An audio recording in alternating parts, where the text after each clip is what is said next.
All right. Looks like we are live. Welcome back to another BriHive Live. We are doing a new start time today. So thank you for everyone that has noticed the new start time and that is here live. If you are here live, make sure you go ahead and drop it in the chat and say hello to everyone. If you're watching on the replay, make sure you also comment down below. Let us know that you're watching on the replay. Today, we have two pretty hefty cases to get through.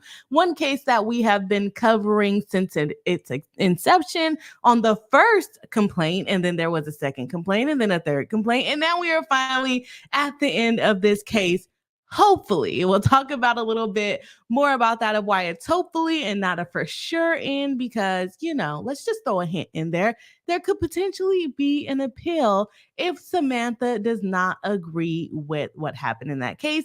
And then we have a completely new case, another case. I don't know what's going on in the Bravo universe, but everyone and their mom seems to want to be suing Bravo. We had the case where I forget what the Real Housewife, her name was, but she sued because of conduct of Brandy Glanville. And then we had the Bravo lawsuit, not necessarily directly against Bravo, but against some of the cast members, Ariana and Tom, which we have not covered on this channel, but we did cover it over on Law and Lumber on Rob's channel on Friday Night Frenzy. So if you missed that live stream, make sure you go back and watch. There was 2 lawsuits going on with the Vanderpump Rules cast members, but this one specific one where they were talking about revenge porn and some breach of privacy issues, that one named Bravo quite a lot, and we're expecting that either Bravo is going to be added into that lawsuit or maybe brought their own lawsuit against them themselves.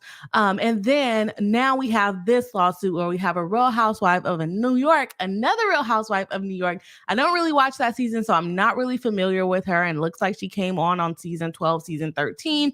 Definitely don't know who she is, but she is also suing Bravo for basically encouraging a toxic work environment and basically interfering with what she's calling her disability, which is alcoholism. So we have that lawsuit going on. I didn't really explain with the Samantha Markle thing. We have finality in the Meghan Markle defamation suit where her sister, her half-sister, sued her for defamation, basically saying that she's not close to her and she grew up as an only child.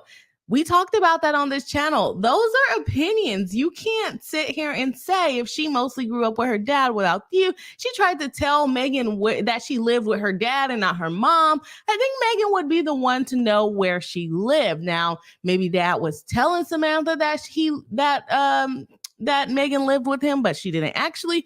Who knows? We'll probably never know what it is. But it's her story to tell. It's not Samantha's story to come up here and say, no, I was the best big sister ever, and she should not be saying that I was not on the internet, or not on the internet, on national TV. And so the court finally had enough. Third complaint that was dismissed. Like I said, these are some pretty hefty lawsuits, both of them.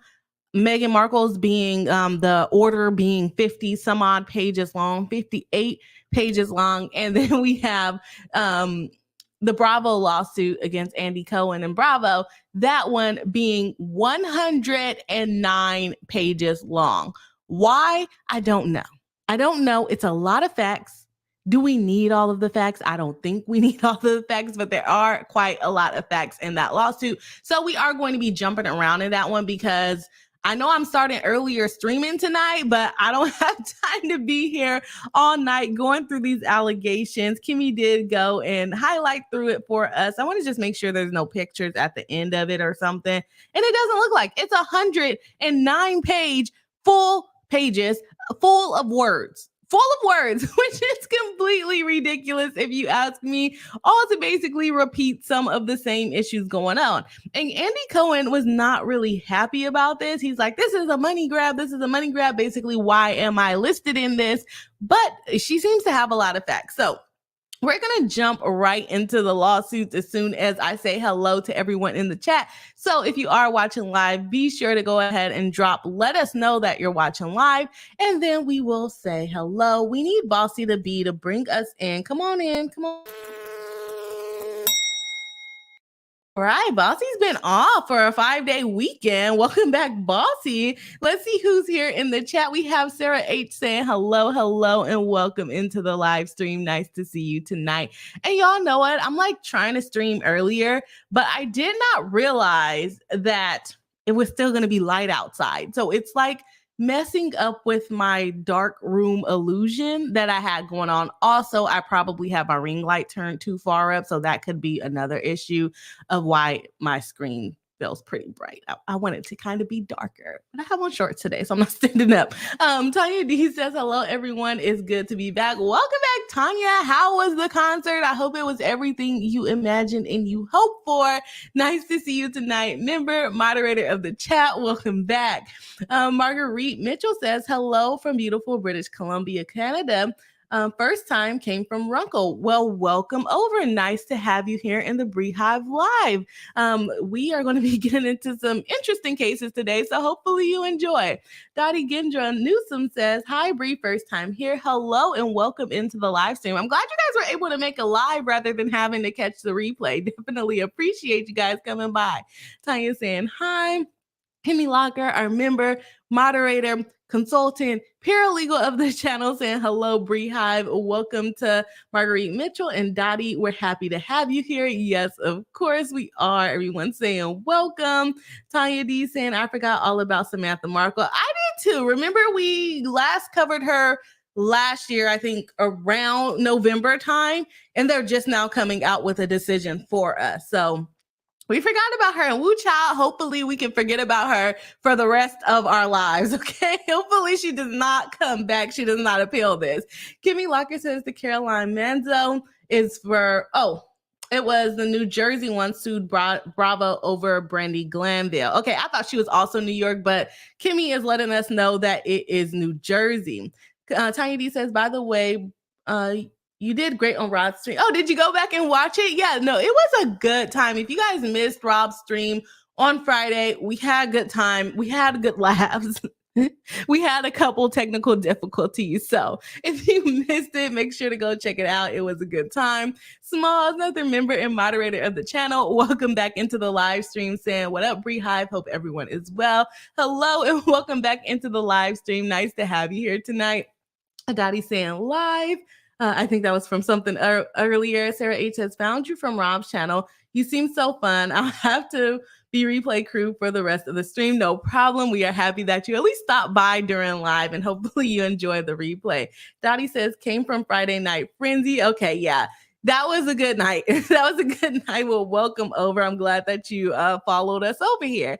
Kimmy Locker says, I only highlighted the section headers, but pages 63 through 07. Yes, I did see that it was causes of action. It's redundant. A lot of the facts from what I was able to skim, because I could not read 63 pages before today's live stream, plus 58 on Meghan Markle's before today's live stream, it did kind of seem redundant. Same thing with Meghan Markle's case as well. It does seem redundant, but we're basically going to remind ourselves of the statements, and you guys can go ahead and vote in the chat whether you think it's opinion or fact. And remember, our live streams are a little bit delayed because we do have the closed caption feature on. So I'm about 30 seconds to a minute ahead of the live stream, but still go ahead and drop your chat and let us know whether you think that it is fact or opinion, which should probably be really easy because the court has already ruled that they are mostly opinions. TawnyaD says, glad you stopped in to Sarah H. Yes, of course. Cherie says, hello, Bri and BriHive. Good to see everyone. Hello. Welcome back into the live stream. Nice to see you too, Cheryl. Dottie says, like the bowling balls or escape room. Yeah. If you don't know about the bowling balls, we're not going to get distracted because we have a lot of stuff to get through. But yeah, the bowling balls was a very bad example that I decided I was going to give someone's husband have an obsession with buying bowling balls to explain community property law in California. How does that relate? It can, but was it the best example? That was questionable, okay? But Remember, we are live, y'all. We are live. Mary Jane says, "Hi, I'm groggy. Just woke up, still sleepy. Well, we are happy to have you sleepy and all. Welcome back to the live stream, Mary Jane." Okay, y'all, we are going to hop right back into it because, like I said, these cases are pretty hefty, and I want to make sure that we can get through as much as possible without you guys missing like the context of what is in the lawsuit. So let's go ahead and have Bossy bring us into the Meghan Markle case we're going to start with. All right, so if you guys are just now joining my channel or you just don't know what the heck is going on with Samantha Markle and Meghan Markle, Samantha Markle is Meghan Markle, the Duchess of Sussex. I don't know if I'm saying that right, but she's the Duchess. She's married to Prince Harry. Her sister, half-sister, who is related to her through her dad, decided to sue her for defamation, I believe in 2021. Kimmy actually has a timeline here for me, so let me go ahead and check the date. I don't think we have that early date. Actually, we don't have that date on this list yet, but I believe she initially sued her in 2021, basically saying that Meghan was defaming her for things that she said on Oprah Winfrey Show and then also a Netflix series. The Netflix series that they created, and then also some statements that were made in a book that was written about Meghan Markle's life. We're going to remind ourselves of what those statements were, but it was along the lines of like Meghan Markle saying that she grew up as an only child. Mind you, Samantha Markle is like at least, if I remember correctly, 20 years older than her or somewhere in that range. So if Meghan Markle was a baby, she's probably not really growing up with Samantha because Samantha is going off into her adulthood. She could potentially still be living with her father while Meghan is there, but is she really growing up with her? Like when I say I'm growing up with someone, I feel like we are playing on a daily basis, not you just taking me to school every once in a blue moon.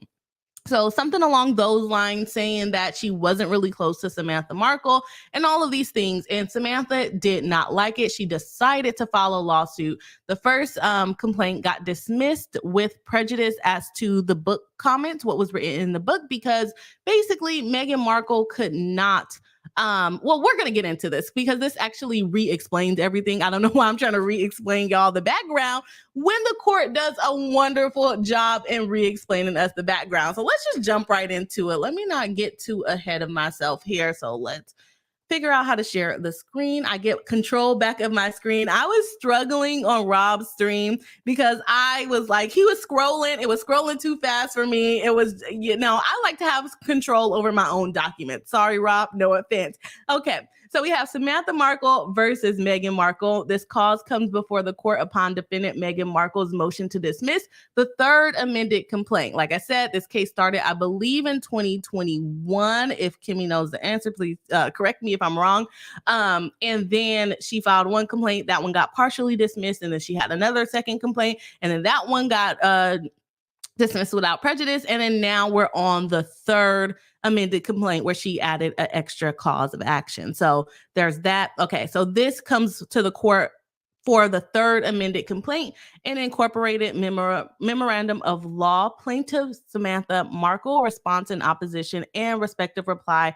Answer reply. For the reasons set forth below, the court will grant the motion to dismiss. Moreover, because amendment would be futile, plaintiff's claim will be dismissed with prejudice. And why are they dismissing it with prejudice?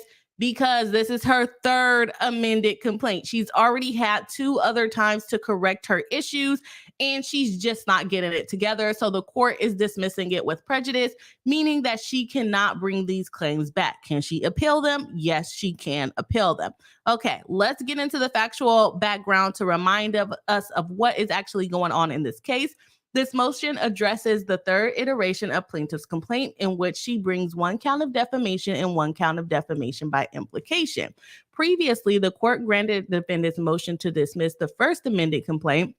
Plaintiff's defamation claims based on Finding Freedom, a book published by a third party, were dismissed with prejudice because the defendant did not publish the relevant statement and therefore could not be held liable for them. So remember, the publishing company and the book is the one publishing the statements. They can kind of make adjustments to what the interview actually said. They're making statements based on the notes that they're given. It's not necessarily Meghan Markle telling them exactly what to put. She's not basically writing her own book and using an editing company. Someone else has complete creative control over the book. So that one was dismissed for the statements made in that book.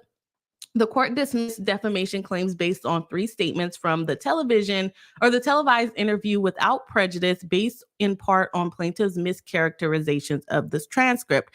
Does that surprise us? Samantha Markle basically said Meghan said things that were never even in the transcript, that Meghan never said. And the court was like, okay, I see where you're going and what your interpretation of it was, but you actually have to tell us the statement that was defamatory. You can't just twist the statement to make it defamatory. The order further noted defendants' substantive arguments regarding these claims appeared to have merit. Count 2, a claim of injurious falsehood, was dismissed without prejudice under the Florida single action rule, which holds that a plaintiff generally may not allege multiple causes of action based on the same defamatory publication or event. Plaintiff has not repleted the injurious falsehood claims because it was including the same publication. In the operative complaint, plaintiff reasserts her defamation claim and adds a defamation by implication claim based on the television interview. She also asserts new defamation and defamation by implication claims based on statements from Harry and Meghan, a Netflix documentary series released in December 2022. The parties and background allegations. Samantha Markle is a citizen of Florida and her half-sister to Meghan Markle, also known as Meghan, the Duchess of Sussex.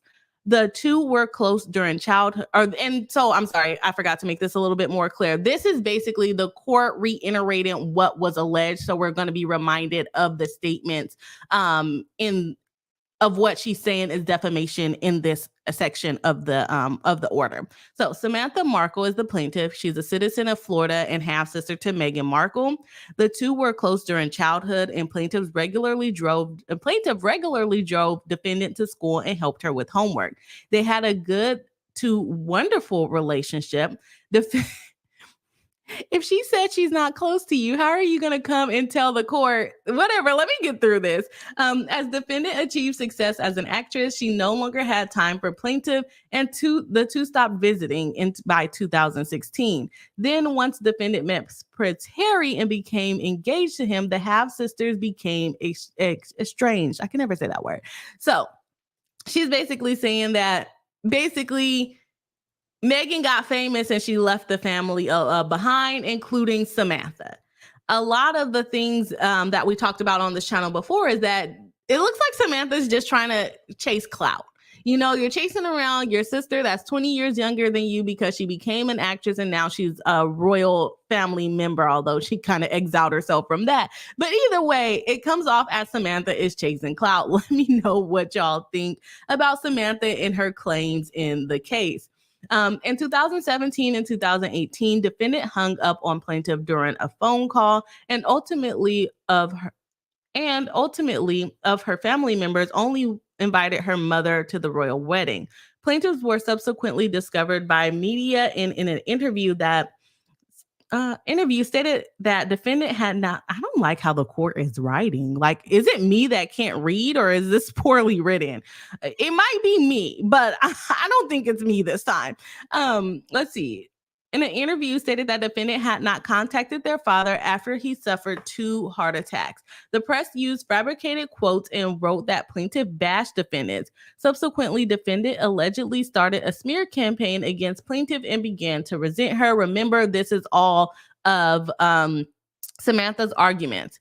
Then we're going to get into the CBS interview, which they are alleging has some of the defamatory statements.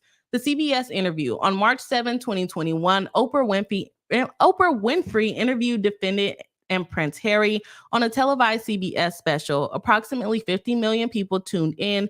Plaintiff alleges that defendant made 4 defamatory statements in that interview. The court has already taken judicial notice of an undisputed transcript of the relevant portion of the interview reproduced below. The allegedly defamatory statements are underlined. Any typographical errors are repeated words appear in the transcript submitted to the court. Okay, So we have a speaker, which is a CBS speaker, saying, but she found out her dad was working with the tabloids.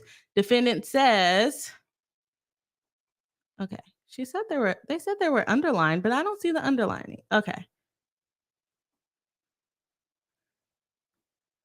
Oh, okay. I'm just going to read the actual defamatory statements. I'm not going to read through the whole story, okay? So let's see here. For the defendant said, this is one of the defamatory statements. I think it'd be very hard to tell all when you don't know me. Referring to Samantha doing a tell-all book or her family doing a tell-all. The next statement is, when you talk about betrayal comes from someone that you have a relationship, right? I don't feel comfortable talking about people that I really don't know. But I grew up as an only child was another statement, which everyone who grew up around me knows. And I wished I had siblings. Remember, we talked about it. Samantha is about 20 years older than Meghan Markle. So even if they are, have siblings, do we really think that they grew up together? For context, I'm going to read the rest of this sentence. I would have loved to have had siblings, so I'm excited to be pregnant that Archie has someone. It was really interesting to me. And the next statement that was defamatory, the last time I saw her must have been at least 18 to 19 years ago. And before that, 10 years. And before that, 10 years before that. She repeated. So whatever. Next defamatory statements. No, she changed her last name back to Markle. And I think she's in early 50s.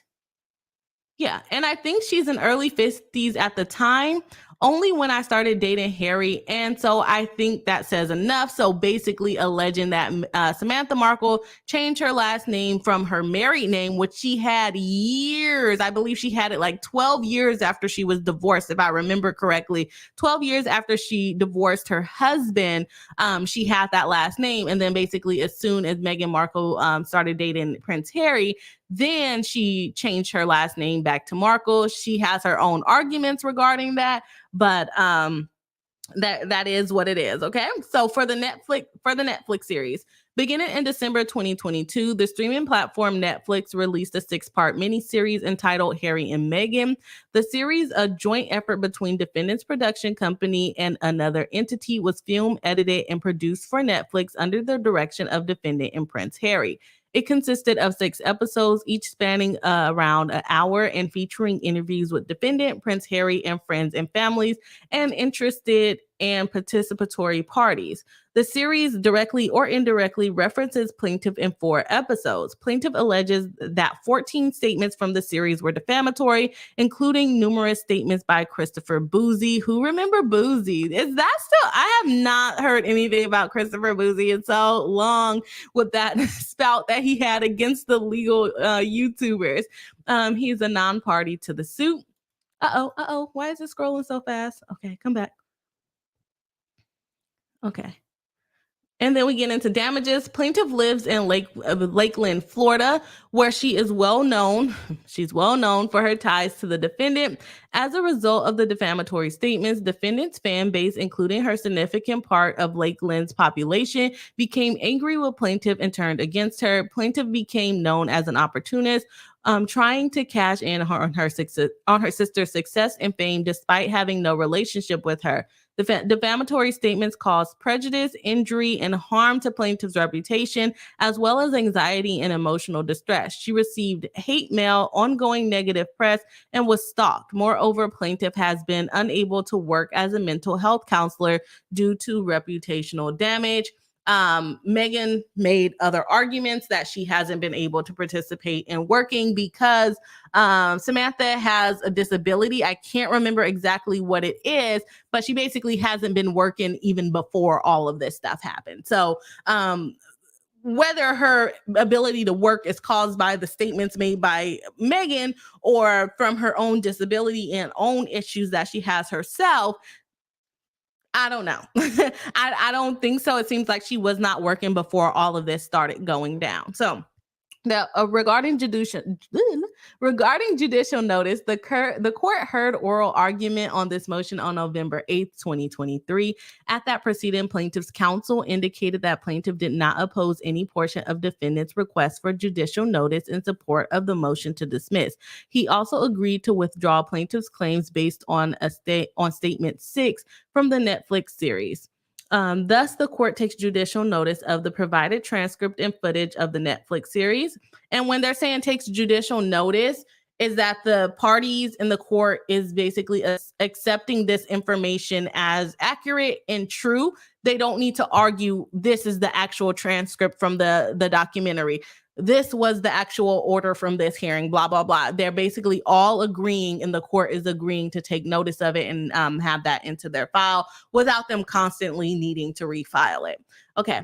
They also took notice of the existence of previous media reports regarding certain claims in the series and the transcription of the CBS interview at issue in the first amended complaint. And again, herein, let's see. The court has reviewed these exhibits in full. Imagine reading those things in full. Oh, sounds gross, but it's probably like a research attorney. Okay. Including both the transcript and footage of episode 5, which was provided on a flash drive because certain visual elements of the episode could not be transcribed. Okay, we go into the legal standard, a motion to dismiss for basically failing to state a claim. You have to basically tell the court what it is that you're asking for and give enough facts to show the court that you qualify for that. Let's jump into the discussion. And the plaintiff's third amended complaint brings just 2 claims, defamation and defamation by implication. Nevertheless, the 18 statements on which those 2 claims rely present a plethora of issues. Ultimately, the court finds that plaintiff fails to plausibly state a claim for defamation or defamation by implication as to any of the statements. So she has, I believe, 18 statements, and the court is saying no to all of them. Absolutely no. You don't get to, you don't win on this, basically. It's done. Your case is over. We're giving you 2 times to get it right, and you still have not gotten it right for the court. As to the defamation claims, each and every statement is non-actionable either because it is protected opinion, substantially true based on judicial noticed evidence, not capable of being considered defamatory, or because plaintiff is precluded from meeting the actual malice standard because the statement in question was presented together with plaintiff's version of events. Therefore, the defamation claims in count 1 based on the CBS interview and the Netflix series would be dismissed with prejudice. And that was an interesting part that I noticed when reviewing this. And y'all, we're going to get a little bit into some of the arguments here. Again, I'm going to be jumping around because this document is 58 pages and we are only on page 10 and we still have to get to the Bravo lawsuit. What I thought was interesting is that they're actually holding her to the standard of proving actual malice. So the court is basically finding Samantha as being a person with notoriety. When we're talking about defamation, it's either going to be negligent or it can be, I'm taking the things down because it's covering my face. It's either going to be negligent if, for instance, and people could probably argue, no, not for instance, you're on, YouTube giving your opinion, blah, blah, blah. Could people potentially say that I'm a semi-celebrity? I don't think so. I think maybe nobody going to sue Emily, but I think Emily someone could probably make the argument that it has to be actual malice if Emily were to sue somebody for defamation because of how large her platform is. Me, we're still teeny tiny over here. I consider myself to be still a regular person when it comes to suing someone for defamation and basically making statements about it. So basically in this situation, Samantha talks about how she's known in her community, and it's probably bitter in the butt. She's known in her community and everyone knows her, and now all of a sudden they're thinking that she's a liar because she's trying to ride on the coattail of baby sis. She told the court that. Versus just saying, I'm a regular smegular person and I was brought into the limelight because of my sister's fame. So she basically pushed a higher standard onto herself. Not that she has to just be negligent. She said it with a reckless disregard, but that Meghan Markle had to intend these statements, intend for people, or that she knew that the statements were false and she publicized them anyways, versus she knew or should have known or said it with a reckless disregard, which is a much lower standard. So I would say that Samantha kind of screwed herself in that situation and basically making herself a pseudo celebrity for the purposes of calculating or for determining defamation. Now, it doesn't really matter because she never made it past step one as far as this statement being a fact. It's not. The court is finding that it's an opinion or substantially true, and so she doesn't get that benefit of the doubt. But I thought that was funny that she kind of screwed herself over in that, and basically you could have gotten away with just a negligent standard, but again, I guess it doesn't matter because she never even made it past the first prong to win that. And I actually forgot. I see TawnyaD saying 45 watching and only 31 likes. We can easily get to 50 likes tonight. Thank you, TawnyaD. I did not do a live stream like goal at the beginning of the live stream, so let's see where we are right now. I have 35 likes with 45 people watching live. If you have not hit the like button, please do. It does help us out in the algorithm, gets more friends and pushes out our videos, and we love to chat in the chat, and so the more the merrier. And we'll have a like goal stream because we have about an hour and a half left. I'll go ahead and be ambitious. We're going to make the like goal for the stream 75. I think that's an easy number to remember. So if you have not hit the like button, please do, so that hopefully we can reach our like goal for the stream of 75. And we don't have prizes yet, but we have a cool blowhorn and some applause that we can do when we do reach the like goal. Okay, but anyways, so thank you, TawnyaD, for the reminder. I'm going to jump back into this a little bit more, and then I will jump into your chat. Make sure if you guys have something relevant to what we're talking about, make sure to put it in the chat. We'll take a break and go through all the chats just to see what people are thinking about the lawsuit, or not even the lawsuit, the order so far, and then we'll go from there. Okay, so let's jump right back into it.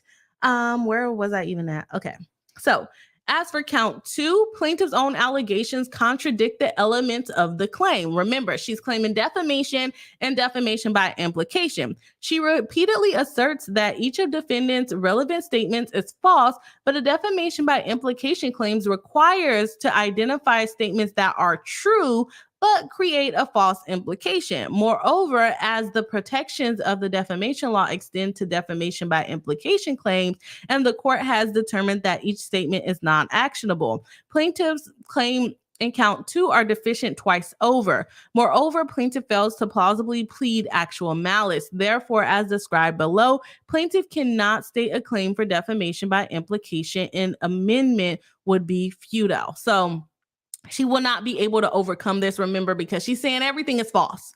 But for defamation by implication, it has to be true, but creates a false narrative, such as saying she changed her last name after I was married, after I started dating Prince Harry. She could have said that is true, but the implication is that I changed my last name in order to be connected to Meghan Markle. That's not true. So by implication, what she said about me changing my last name is defamation. So don't know who her lawyers are, but they clearly missed that part of that argument, because they could have succeeded on that statement, but just putting on each statement are both defamation and defamation by implication, it's not going to work out for you, buddy. It didn't work out for you, okay? So, all right, let's get into the defamation. The substantive law of Florida applies to plaintiff's defamation claim. Defamation comes in 2 forms. You got libel, which is spoken, and I thought slander was spoken. Libel, oh yes, it is print. I read that wrong. Libel is print and slandered is spoken. So you're saying something out loud, and then libel is if it's like written in a news article or something. Either type of defamation includes the same elements: publication, falsity, that the actor acted with knowledge or reckless disregard as to the falsity of the publication on a matter concerning a public official, also known as actual malice, or at least negligently on a matter concerning a private person. The court in this case basically finding that she's not a private person. She's a public official who she said everyone in her town knew her. Actual damages, and the statement was defamatory, basically that the statement was not true. As to the third element, plaintiff counsel agreed. No, you didn't. Are you serious? Are you serious? Okay, let me get into it so y'all can see what I'm talking about. As to the third element, which is whether she is a public figure of notoriety or she's a private person, plaintiff's counsel, her attorney, agreed at oral argument that plaintiff must allege actual malice because defendant is a public figure for purposes of this lawsuit, as the complaint suggests. Oh, I spoke backwards. So yeah, since Meghan Markle is a public figure, they have to do actual malice. So I told y'all the wrong thing earlier. Scratch that out of your brains. Since Meghan Markle is the one saying it, she has to prove. That's a little backwards to me. Because I'm thinking about Cardi B. And there was an actual malice standard because Cardi B, the way I remember it from law school is the person that is claiming the defamation, if they're a public figure, then it has to be actual malice. But the person, they have it backwards. The person saying it, if the person who is claiming defamation, it has to be actual malice if that person is famous. If I'm Cardi B, I have to prove that Tasha K said it with actual malice, versus if I'm Tasha K and Cardi B is suing me, then she only has to prove negligence. I would have made that argument. I may be wrong on the Florida statute, but the way I remember it is the person that's being accused of defamation is the person that you assess is whether they're a public figure or not. It could be that, Kimmy. I don't know. But the way I remember it is the person making the statements. It's whether the person you're making statements against is a public figure. But I could be wrong. I haven't been in law school in years. It could be me. It could be me. I don't practice this kind of law. But either way, it doesn't even matter if that's the rule. Her attorney agreed to the public figure argument. I probably would have argued something different. I probably would have argued law school, but they agreed to the actual malice standard, which is fine. Which is fine. Therefore, to survive a Rule 12B, and then it's like you agreed to it knowing that you didn't even plead anything related to actual malice in your paperwork. Why did you not ask for leave to amend? Since we're now agreeing to actual malice, I need to change my written responses. Why did you not ask for that? Whatever, let's go on. Plaintiff must plausibly allege that defendant made each defamatory statements with knowledge that if it were false or reckless disregard whether or not it being false. Because Samantha was initially arguing that she was a private person. So whatever. I'm not a defamation attorney, so it is what it is. Maybe I don't know what I'm talking about. Either way, they agreed to it. Even if I'm right, they agreed to it. So they basically lost their chance. And then they did not amend their arguments like smart people they are. Okay, the statement is defamatory if it tends to harm the reputation of another by lowering him or her in the estimation of the community, or more broadly stated, exposes a plaintiff to hatred, ridicule, or contempt, or injures his business or reputation or occupation. True statements that are not readily capable of being proven false and statements of pure opinion, however, are protected from defamation actions from the First Amendment. Let's see. Whether a statement is one of fact or opinion, or whether a statement of fact is susceptible to defamatory interpretation, are questions of law for the court. In answering these two questions, the court must construe statements in their totality with attention given to any cautionary terms used by the publisher or qualifying the statement. So when I say, in my opinion, Samantha Markle's attorney is not smart, that is the qualifying language, because I'm saying in my opinion, right? or I think this thing. It's a qualifying my statement that it's opinion. This is not fact. I haven't done any research. This is my opinion. Okay, the CBS interviews, there are 4 defamation claims drawn from the televised interview with Oprah Winfrey. The first 3 come from the same interview. One statement. I think it,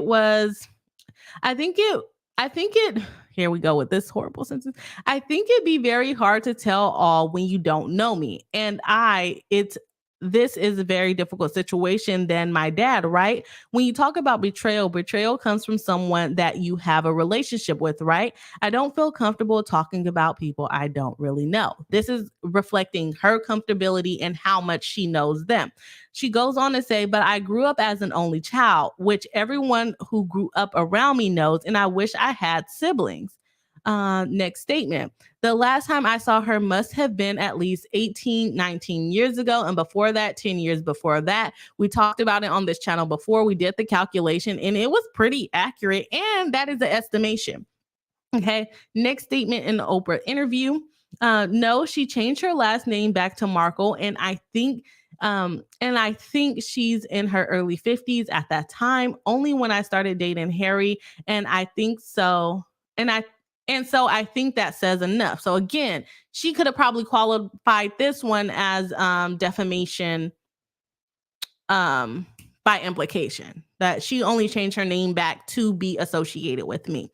Plaintiff avers these disparaging, hurtful, and false statements insinuated she is a stranger, a liar, and a deceptive, fame-seeking imposter with various intentions towards the defendant. I mean, I would agree with that. Defendant argues that none of the statements are actionable. As to statement 1 and 2, she argues that they are unfalsifiable opinions and substantively identical to claims that were previously dismissed as opinions on her own childhood. Again, we agree with that. Defendant argues that plaintiff fails to allege falsity as to statement 3, and again mischaracterizes the transcript in trying to rescue her claim as this statement.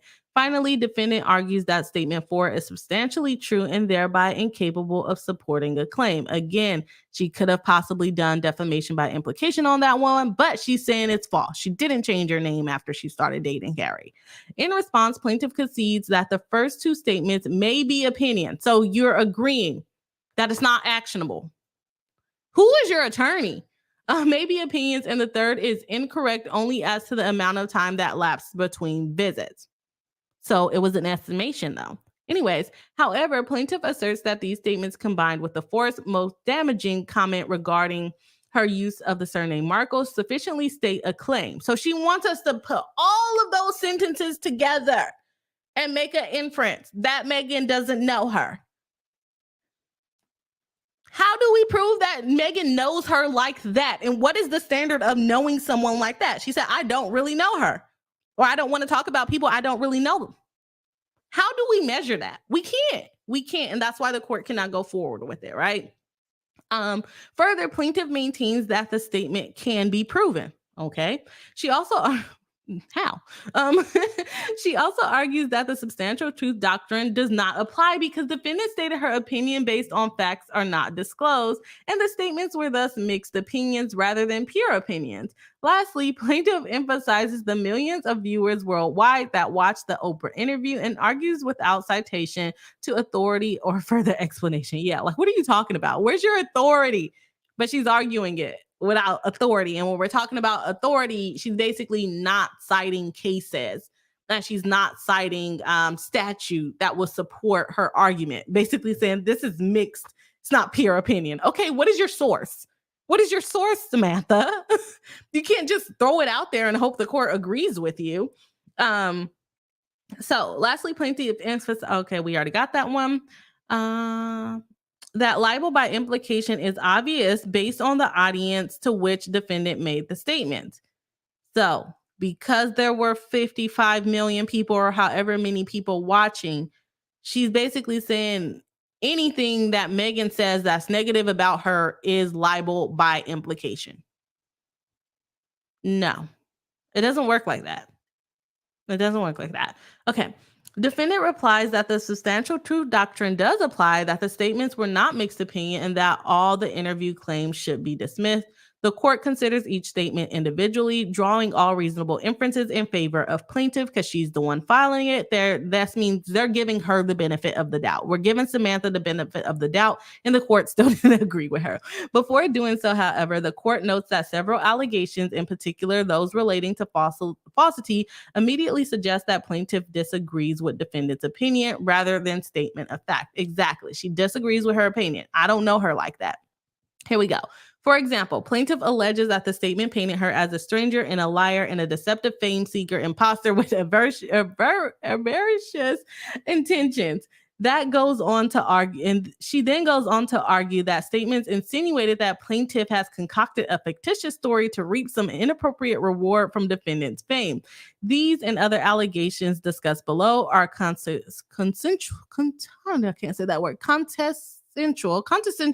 examples of opinion that cannot be verified and therefore cannot serve as a basis of defamation. For reasons listed below, each statement is protected from the suit either as pure opinion because it's substantially true based on judicially noticed materials or based on plaintiff's failure to plausibly allege that they are defamatory in the first place. They're defamatory and they hurt my my ability to work. So, first statement that they're finding not actionable. I think it will be hard. I don't really know them. I don't want to talk about people I don't really know like that, basically. Plaintiff asserts that this statement attacked her veracity of her recently written and released book and insinuated that plaintiff had concocted fictitious story to reap some inappropriate reward. Defendant, I don't want to go through everything that they say. Let's see. Statements cannot be reasonably interpreted as stating actual facts. An individual cannot report a cause of action. The court agrees that the first statement is, in the context of the interview, an opinion, which plaintiff essentially concedes, stating that yes, the first two statements on their own may be opinions. Again, what did I say? Her client, her attorney agreed that the standard should be actual malice. I would object to that. Again, don't quote me. I'm not a defamation attorney, but the way I remember it is that the person being accused, the person that's claiming defamation, that's who you base the notoriety on. So if she was saying bad things about Meghan Markle and she knew they were false, then that would be actual malice. I would argue for my client that her standard is negligence because she's a private person. Either way, attorney agreed to it. Not only did the attorney agree to that, he also agreed that the first statement of Meghan saying, I don't really know them like that, so how could you write a book about me? How could I be betrayed by you writing a book about me and you don't really know me like that, right? They also agreed that, yeah, that statement in itself, it could be an opinion. So you're admitting that it's an opinion. But if you tie it to the other statements, you got to go, 50 minutes down the interview, then it's no longer an opinion. That's not how it works, Samantha. It's not how it works. So you're basically conceding that the statement that you're claiming is a false fact is an opinion. You completely just killed your whole claim for that first statement. And not only that, she also says it about the second statement. Anyways, let's jump back into it.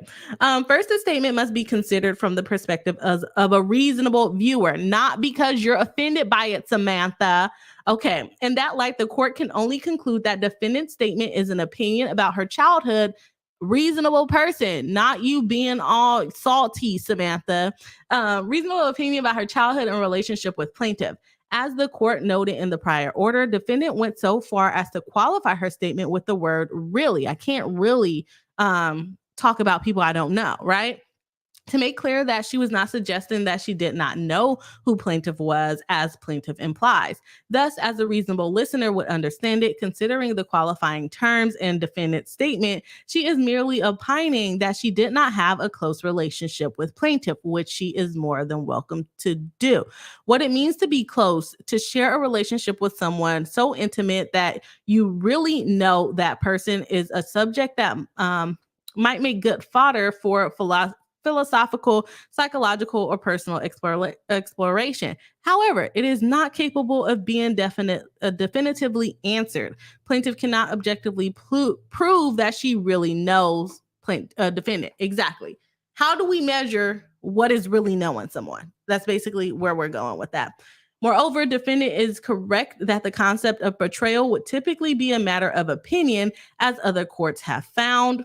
Okay. Here, not only is the concept of betrayal an opinion, but defendant specifically states that she does not perceive herself as close enough to plaintiff to even feel betrayed by her, which there is no way to verify, making the statement of protected opinion. The statement is dismissed as the statement constitutes protected opinion. Plaintiff's further argument regarding implication and insinuations will be revisited when addressing defamation by implication. But remember, she's saying that the statement is false in itself, so it's not going to succeed on defamation by implication. Okay. Next statement. But I grew up as an only child, which everyone who grew up with me around me knows, and I wish I had siblings. The court addressed this statement once before. Plaintiff could not plausibly disprove defendant's opinion of her own childhood. This time, plaintiff fails to specifically allege falsity and instead attempts to tie in other statements from the interview, stating that in context, this statement was a denial that Samantha played a part in her life and her upbringing. Whether a reasonable viewer would draw such an implication from the statement is doubtful, but even if they did, it is clearly protected opinion. So again, the court is finding that her saying that she grew up as an only child is opinion. We talked about opinion. Did I say it's opinion? Is opinion, which we talked about before on this channel.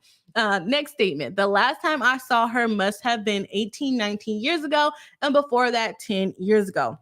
Y'all can let me know in the comments. Do you consider this to be fact or opinion? It's, to me, an opinion. It is an estimation. You know, I don't see how they could find this to be fact, but as we know, it all gets dismissed, so we'll see what the court says. Defendant urges dismissal of the claim because assuming phone calls occurred that would not be the same as meeting in person. Therefore, she argues plaintiff does not plausibly allege falsity.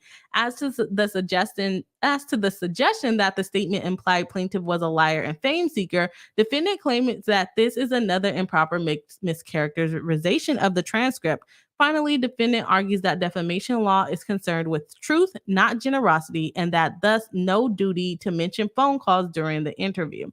Plaintiff concedes that the statement is incorrect only as to the amount of time that lapsed between visits.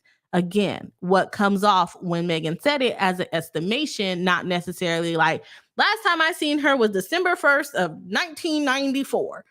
That's not what she's saying. She's just saying maybe like 20 years ago, and then before that, 30 years before that. And it lines up with Samantha's story. You took her to school when she was 5. Meghan Markle is what, 40 something? So if she said she didn't see you for 30 years, that would make her like 10, right? So it lines up. It lines up. But I digress on that one.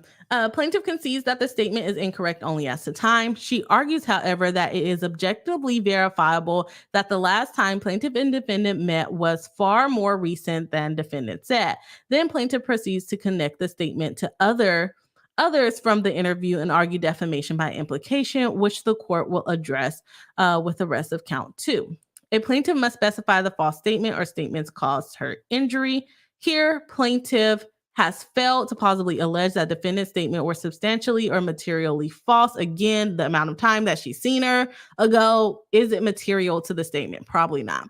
This conclusion follows from a few premises. First, plaintiff admits that the statement alone is unlikely to support a claim. Again, why are you admitting to your failures? You're supposed to argue and make them prove their case. Why are you proving their case for them, Samantha? Okay.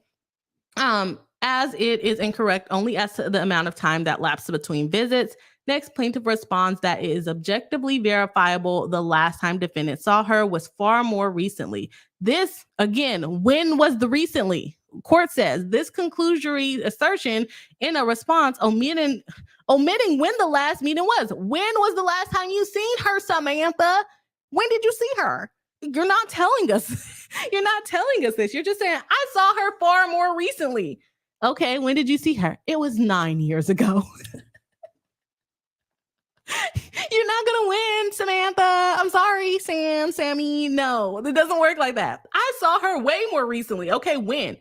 I don't know, but it was more recently than 10 years ago. how it works. No further detail, the court says, does not allow the court to possibly infer that defendant's statement was substantially or materially false. Again, you can't say I saw her more recently than 10 years ago and then say I saw her 9.5 years ago, or say, well, I'm not going to tell you when the last time when it was that I saw her, but I can guarantee you it wasn't 10 years ago. Okay, so guarantee me a date. What are you talking about? Okay. Additionally, defendant is right that a mistake regarding whether she saw plaintiff 13 or 18 years ago would be protected by substantial truth doctrine. It's been a long time, is her point, right? Right. So let's see. It's basically the gist of what the statement is. Plaintiff responds, argument that 18 years is like 13 is the wrong point. They went on to talk about the arguments. I'm not going through that. Regardless of how the parties did their math, plaintiff did not exactly show her work. Now we in elementary math class. Show your work. Show your work. I remember that as a math student. You got to show your work. You can't just give the answer.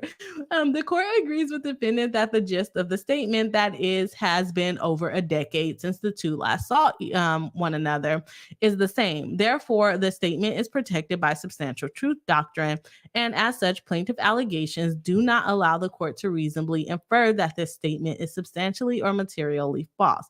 Moreover, defendants qualified her statements by saying the last time I saw her must have been at least a number of years ago. Again, saying this is a guess. I don't remember when the last time was.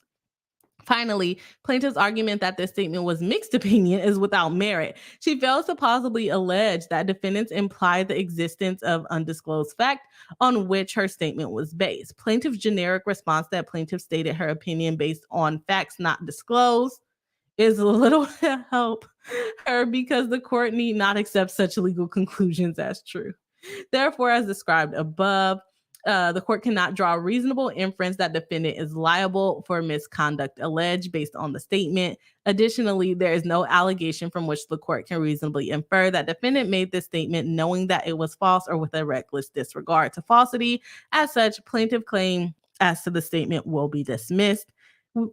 Excuse me. We are now on to statements 4 and 5 of the CBS interview with Oprah Winfrey, where Meghan Markle says, no, she changed her last name to Markle. And I think qualifying statement, she's in her early 50s at the time, only when I started dating Harry.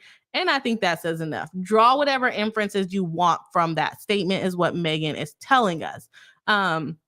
Defendant's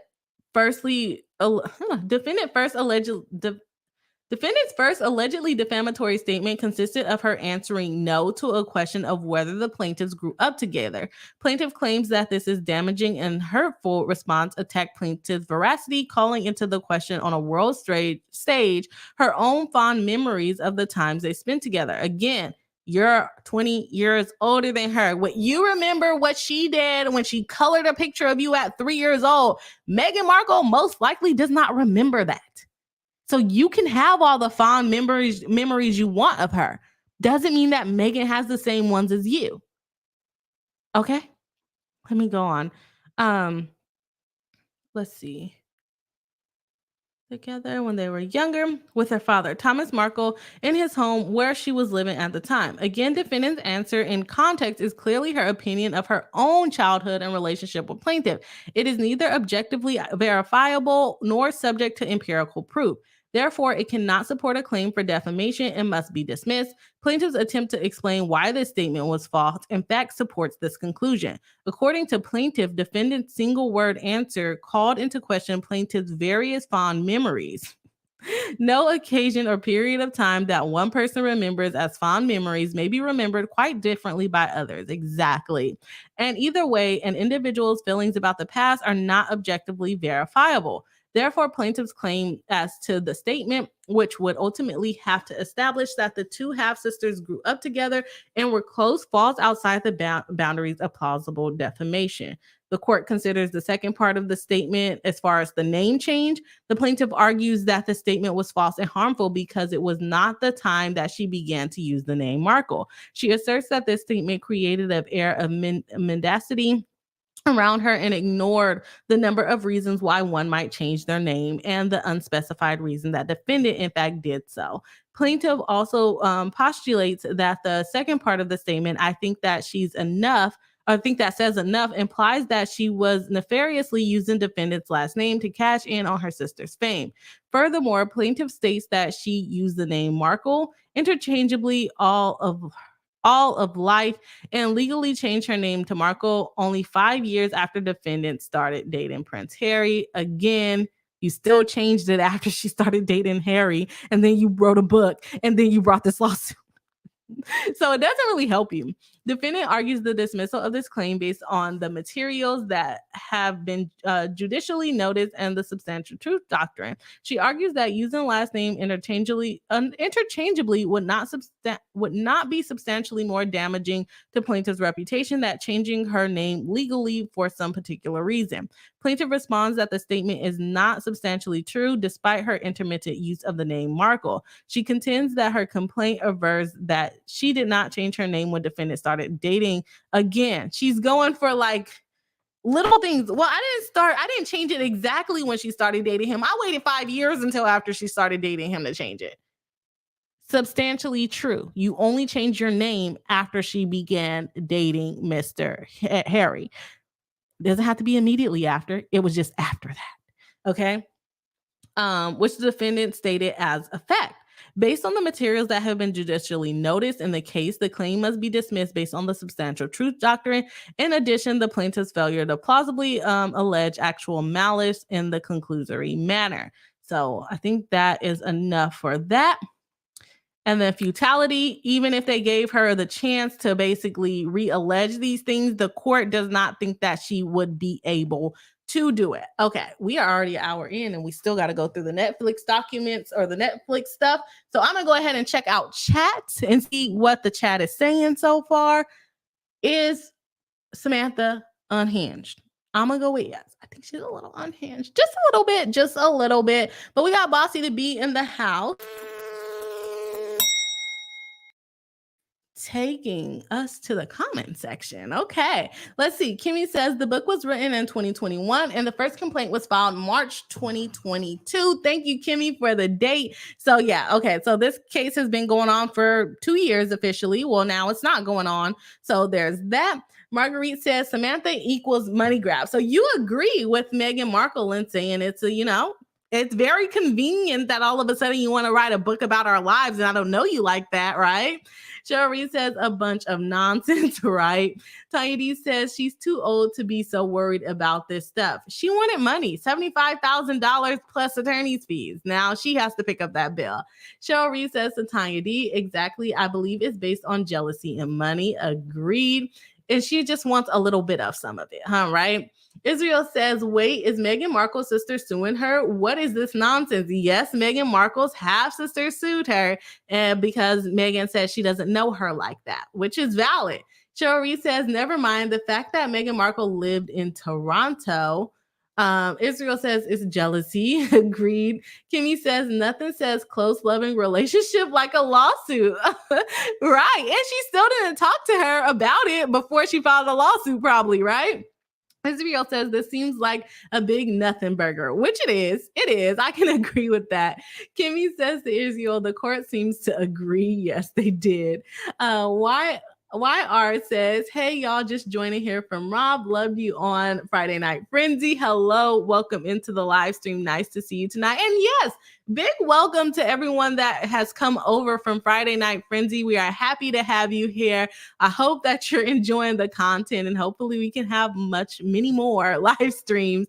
I do, and let me just say this, I do stream on Tuesdays and Thursdays. I'm in the process of making my streaming times earlier. So we're trying to get them up to 6 p.m. Pacific Standard Time if you guys like watching live streams and would like to join more live. So yes, so welcome over. April May says she's 17 years older. Okay, Samantha is 17 years older than Meghan. Thank you for that. Marguerite says, I have my oldest sister is only 10 years older than I am. Still a big difference in our lives growing up. Yeah. Yeah, I sometimes look at my sister and like, what household did you grow up in? Because she got a little bit more trauma than I did. But everybody, experiences things differently, and you can't really fault them for that, right? Mary Jane says, "Isn't Megan's dad like some rich dude?" I don't think so. I don't think so. Um, Cheryl says there may have been an opportunity for them to connect and become close, but then came all the drama beginning with the wedding, book, etc., etc. Opportunity lost. Samantha Markle is a mess. Just let it go, right? Just move on. Just move on, please. Mary Jane says, I wouldn't want anything to do with the royal family. Samantha wants her book to sell. Mary Jane, she wants to sell the book. Kimmy Lockett says to Mary Jane, Meghan doesn't appear to either, right? Neither does Harry. Did y'all hear about how they're saying that Kate Middleton disappeared? And it's like the only reason why it's coming up is because like conspiracy theories and if they made her disappear and things like that in the Photoshop. But I don't know if anybody really cared beyond that. I don't know. Who's royal family fans? Who are fans of the royal family? I'm not. So I would like to know who is. Mary Jane says, Kimmy, LOL. I guess she came to her senses, LOL. I wonder if Harry is really not Charlie's kid. Oh, geez. Because it would make sense. He left like his mom. He's more like her, in my opinion. I have heard that rumor before too, but I also don't really keep up with the royal family like that. So I'm not going to go into that. TawnyaD says 45 watching and only 31 likes. We can easily get to 50 likes tonight. Okay, let's see where we are. We are at 64 likes, y'all. Our like goal for the stream is 75. 66 people watching live. So if you have not hit the like button, please do. It does help us out in the algorithm, helps push the videos, and helps us get more friends in the chat. So if you have not hit the like button, please do. We are 9 likes away from our chat goal for the live stream, which I'm thinking we're going to pass. We have like an hour and some odd minutes to go on the live stream. So I think we're going to pass those 10 likes, but don't be stingy. Don't hold out on the likes. Thank you, Tanya. Kimmy says to Mary Jane, it wouldn't surprise me whatever the heck is going on with Kate Middleton right now. Shows the royal family could have shielded Meghan if they wanted to, though. Yeah. So the Kate Middleton stuff, I don't know. I believe in conspiracy theories, though, so I'm probably not the best person to speak on this, to tell you the truth. Elin says, it is naive to think Meghan Markle would just calm down and act and the media would stop trying to exploit. There's really no there, probably. Nothing there. I'm thinking that's what you meant to put. Yeah, it's nothing there. The court dismissed it. Not much going on there. Israel says, oh, this seems juicy. Could you please restate the 2 options she had, defamation by negligence or defamation? It would be that the statements are defamatory, either by negligence and the other option was actual malice. Her attorney agreed to have the higher standard of actual malice. Kimmy Lockett says to Israel, Samantha sued for defamation and defamation by implication. Yes. Israel says, boss attorney Bree, are her lawyers just bad of Samantha Markle? I mean, they don't seem that good to me. The court is literally calling out everything they did not do. The things they did not do in the lawsuit, which is ridiculous, which is a bad sign. So I'm gonna say they're probably not that good. Maybe they don't practice defamation law like I don't. I would never take on a case, though, that I don't practice that kind of law. So that's bad. Second question from Israel says, is there a test or some way you can know a not good lawyer at a glance? I wonder where all these celebs are finding these terrible, bad, and too bad, too sad representation. No, I mean, the best case scenario, you can look at Google reviews or like reviews on their website. But honestly, you don't really know what you're getting until you get into it, because a lot of cases never really go to trial. You can get a settlement. Seems like some people are just hiring their friends or the only attorney in town. I don't know. I really don't have any advice on how to hire a good lawyer. I really don't. I'm sorry. I wish I did, but I don't. Kimmy says maybe Samantha Markle counts as a limited purpose public figure. From what the complaint or the order is saying, is they're basing it that Meghan Markle is the public figure, which seems backwards to me and not how I remember it from law school. But maybe they did the limited purpose public figure, potentially. But either way, her attorney agreed to it, and the reasoning the court gave was because Meghan Markle is a public figure, which I don't think that's how it goes. April May says, well, she made several disparaging interviews trashing her sister, knowing she was an alleged public figure, right? April May says to Kimmy Locker, Samantha made several interviews on air and in every venue disparaging Meghan, several of them. And she's lucky that Meghan Markle did not sue her, right? That's where I'm leaning.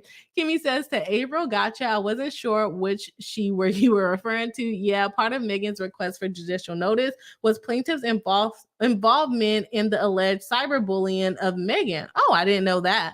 Mary Jane says, Runkle or someone said the crappier your attorney looks, the better he is because he doesn't give a crap about what people think. As long as they're going to win the case, right? Island says, but what's the damage? Sam seems like an opportunist, right? With a tenuous relationship with the truth and a few screws loose is what's the real damage here? Samantha lost money. She cost Meghan money to defend this, although Meghan can now ask for attorney's fees. I don't even think she did ask for attorney's fees, if I remember correctly. She just wanted it to kind of go away, if I remember correctly. But she got her little 15-minute, 2 years of fame arguing with her sister in court. Do I think she's going to sell any more books? No, I don't think she's going to sell any more books based on this. April says, Samantha's own mother and children made videos telling how jealous she was of Meghan and how abusive she was to her children, whom she lost custody of through the courts. Yep, that is a thing. I forgot about that. Chantel says, Bri, you are brave to cover this decision. Why? What do you know that I don't know? Oh my gosh. Israel says, hence the court dismissed the lawsuit with prejudice. Exactly, meaning she cannot bring it back. She can appeal it. So I would not be surprised if we see that coming in the news soon. Chantel says, I don't understand how this case made it this far. She kept trying. I don't know what else to tell you but that she kept trying. April says to Kimmy, researchers have found that Samantha had over 100 burner accounts she used to post negative content about Meghan. Oh my gosh. Like I said, she's lucky Meghan didn't sue her. Okay, leave the girl alone. After this, Samantha better leave her alone.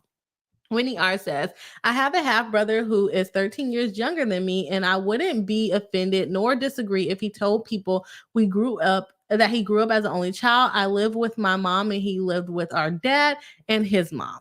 Makes sense. And it's nothing to be offended by other than if you want that association with that person, which she claiming that she doesn't want, yet she's writing books about her. So, yeah, she wants that connection. Whether she wants people to think she wants the connection or not, she does want that connection. Wendy R says, and we are close. I was still an active part of his childhood. Yeah, and honestly, that would be your opinion as being the older sibling. You would probably remember more than he would remember, right? Versus him, he may not remember as much and might say, yeah, I have an older sister. She's nice and she came by, but I grew up as an only child. And that's nothing negative. If he grew up in the house with his mom and his dad and your dad together, there's nothing wrong with that. And saying we're not close, but no, not even that you're not close, but that he grew up as an only child, because that is, if you're only seeing them every once in a while, right? Mary Jane says, Whitney, yeah, my friend grew up as an only child in my eyes because her sisters were adults who had moved out. She loved her sisters, but the age difference was crazy. Yeah. I got a couple of people that I know like that too. Even they did grow up in the same house for quite a while, but I would still consider them as only children because it took so long for the other kids to come out, right? Kimmy Locker says to Whitney R, that's awesome. My sister is 14 years older, but I'm lucky to say we are exceptionally close. She was like a second mom growing up, and now that we're older, we're best friends. That's amazing. Happy to hear that you have that. Chantel says she saw her own Suits and she was like, I gotta get the money. I have to get some money too. Whitney R says to Mary Jane, right? The audacity to sue someone for talking about their own childhood and experience. Way to go to slamming the door of any possibility of being part of her life. Yeah, she screwed that up for herself. I agree. Mary Jane says, Whitney, for real, she's an obsessed stalker. Oh my God. Kimmy says to Whitney R, right? No wonder they're not close. Right. Right. You're proving her point. Like, why are you suing her? Sammy Sam seems desperate. Small says Sammy Sam seems desperate at this point. It's coming off that way. YR says this is just causing drama and going to further distance the family. I agree to that. TawnyaD says happy birthday to Whitney R. Oh, happy birthday, Whitney. I hope you're having a wonderful birthday and thank you for joining me on this live stream on your special day. So happy birthday to Whitney. TawnyaD says us, Samantha unhinged. Yeah, she is. She's a little unhinged. Mary Jane says she sounds pretty unhinged. Yes, I agree. Yeah. T. Marie says, I understand being hurt as a big sister, but to sue over this proves to me that she doesn't really care about her baby sister like that. It's money. And like, why would you embarrass your sister like that? And not only that, she already had a whole separate smear campaign on her. Whitney R says Samantha is just desperate for attention and the attention needs to run out. Chantel says the UK police labeled Samantha as a fixated person. So unhinged much? Unhinged much for sure. Small says, if I was Meghan, I would never settle on principle alone. I think that Samantha, if I remember correctly, I don't even think Meghan asked for attorney's fees, if I remember correctly. I can be able to go back and look. Mary Jane says part of it is embarrassment. I think she must have gone around telling people how close they were because she's trying to sell a book. Yes, I'm sure she told people they were close because she's trying to sell the book. What is her book called? Like something, the princess and something she called her. Like it was like a negative word in princess into her title of her book. Like she was little sassy princess. I don't remember exactly what it was called though. Winnie R says eldest child trauma. We firstborn tend to be the practice kid. Yeah, that's true. I don't know if she's firstborn though. I know they have different moms, but I don't know if there's another kid that the dad has before Samantha. I don't know. Melissa Simic says, love the Royals. Okay, we got a fan of the Royals. Love that.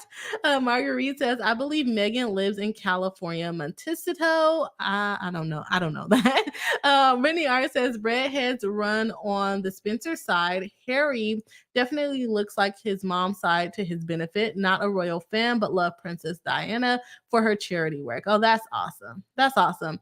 Mary Jane says, I love Princess Diana too. I think a lot of people do like her because she just like stood up for herself and, you know, the conspiracies on what was done. Chantel says Kate hadn't been seen since December 25th. Then we got the non-proof of life that no one asked for. Right, to make it more suspicious. Like, I didn't see anything about this until that picture came up. They're like, AI much? And all heck broke loose. Yeah, that's when I heard about it.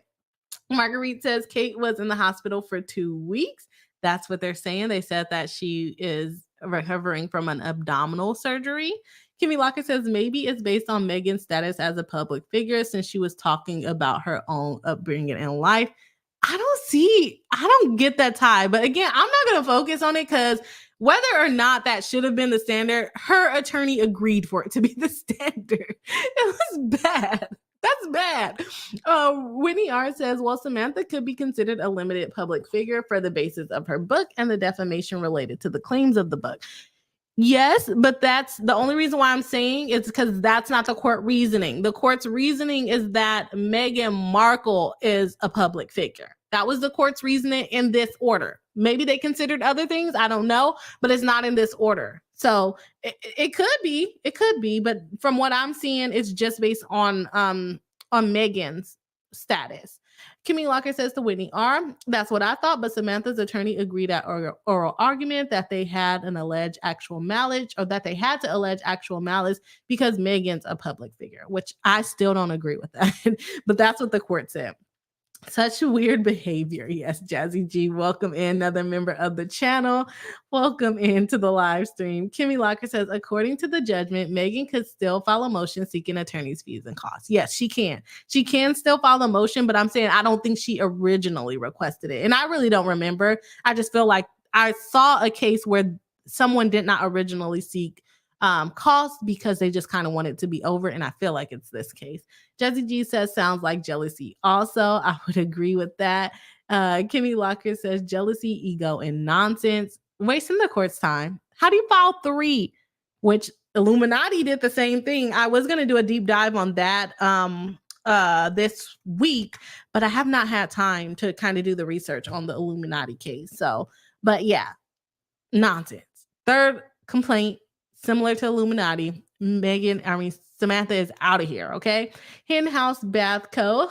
says, late, but my older brother and sister lived with my dad and we rarely saw each other. Still not close in 40s, 50s, but I'm close to my baby brother who basically grew up in the same house, I'm assuming. Yeah, no, and it can happen. It really just depends on how much effort you put into it.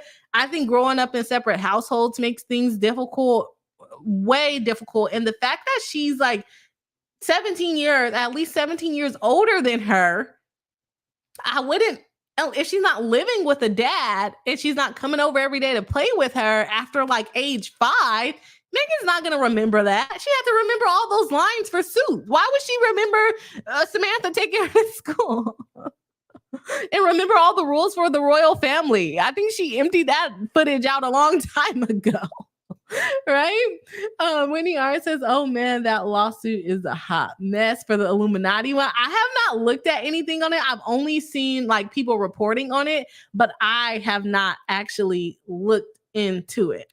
So let me know if that's something that y'all would like to cover on a deep dive. I haven't seen any of the legal YouTubers commenting on it. I could have just missed it because I've been busy over the last couple of weeks. But I haven't really seen anyone touch on it. Let me know if y'all would like a deep dive onto that lawsuit. We're definitely not reading 3 complaints. We won't be reading 3 complaints on the channel, but I can try to putting myself to work. I can try to look into it before the live stream on Thursday because I'm actually not going to work tomorrow. So I have a couple of eye appointments and things like that. So let's go ahead and jump back into the rest of this lawsuit. Y'all, I put these 2 cases on the docket today and I did not look at the documents. And then Kimmy sent me the documents and I'm like, how in the world am I going to cover this? How am I going to be able to succeed on getting through both of these? And I'm starting to lean towards we may not get to the Bravo lawsuit, and I may have to save that one for later. Let me know if y'all care to get to that one, if you rather just finish this one, or if you just kind of want to do like a brief overview of the Bravo one. I'm happy that I covered this case first, though. I think the chat is loving it. So that is going good. Let's go ahead and see how far we are. We are at 77 likes, Bree. 77 likes. All right, we reached our like goal for the live stream. I'm trying to fix the volume because that was loud. There we go. Sorry, y'all. We don't really have any prizes. That's just all we get. I like to do the DJ little horn. Yeah, we reached our like goal. I have to come up with some type of graphic. Which, do you guys want my talented ability to make any more graphics like this? I made myself and I'm pretty freaking proud of it, but it's probably not the best. Do we need to make like a like goal? Kimmy, can I consult with you on this? Do you know how to make a swoop of congratulations for us hitting our like goal? I don't know. Let me know. Oh gosh. Okay, let's jump back into the lawsuit for Markle. I think I'm gonna try to at least do the introduction for the Bravo lawsuit. It's long. Like, why would you file a 109 lawsuit? 109 page lawsuit. Why would you do that? Either way, let's get back into the rest of Meghan Markle. We're gonna skip a little bit more because the court is really wordy here. I tried to skim it and find the important parts for us, but a lot of it is important. That's my problem with reading things online live, is I think everything is important. So we will see. Okay, so we're in the Netflix series part of things. The Netflix claims differ from those based on the interview in that they are plucked from several hour-long episodes of Harry and Meghan, for which transcripts were submitted. Episode 5 video footage and a transcript were submitted as to the episode contained certain images and graphics not amenable to transcription. The court has reviewed the transcript and footage. In hope, it's a lot.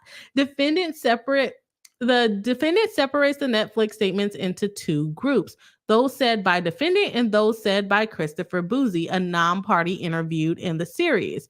The court will do the same, beginning with defendant's 5 statements. The Netflix series.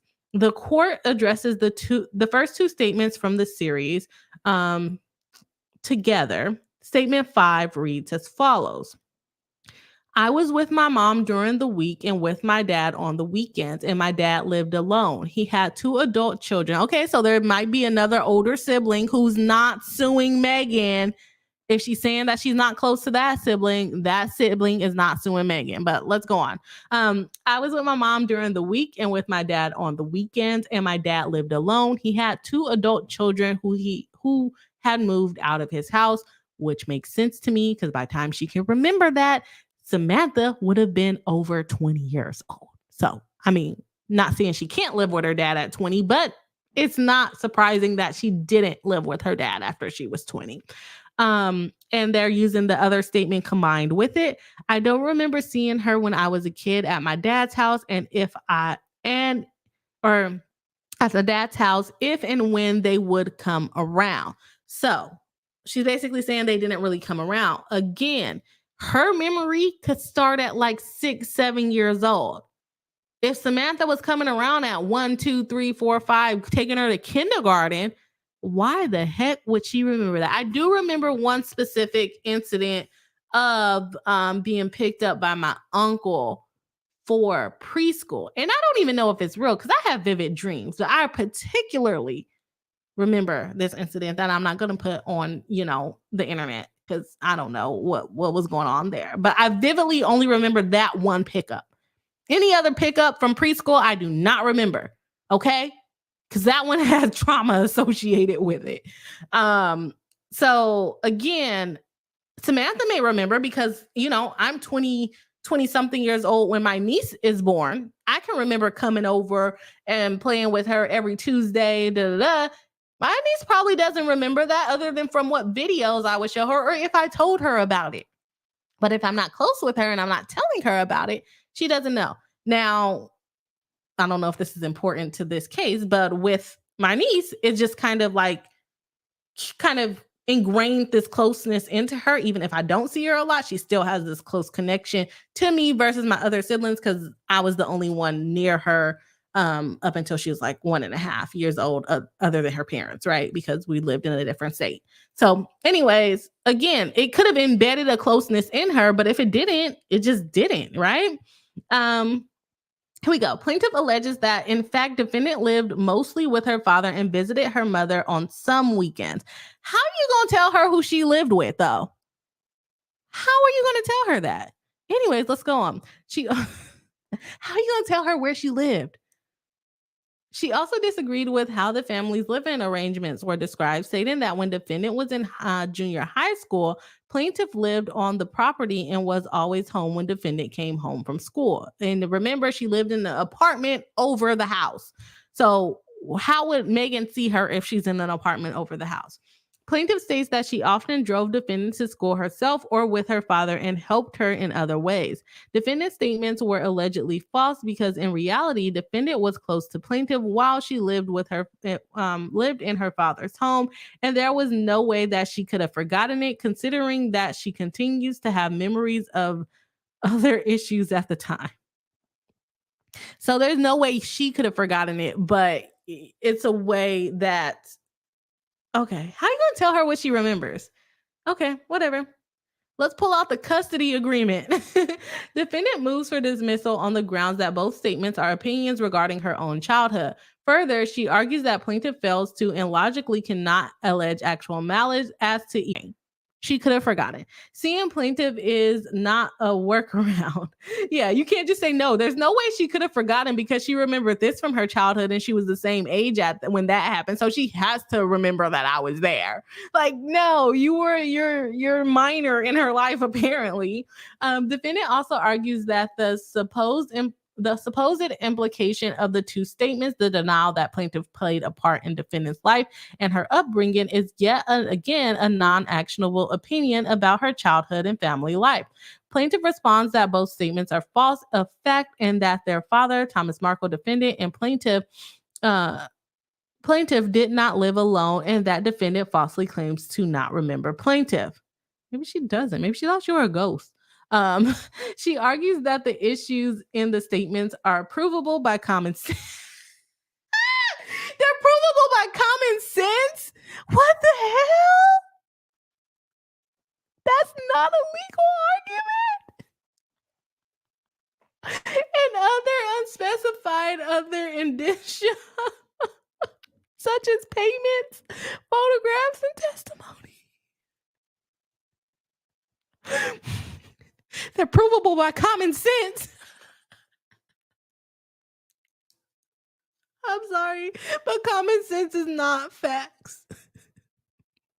How do you get someone to come and testify? Your Honor, call me to the stand. It's common sense that Meghan knew that Samantha lived with her. It's common sense.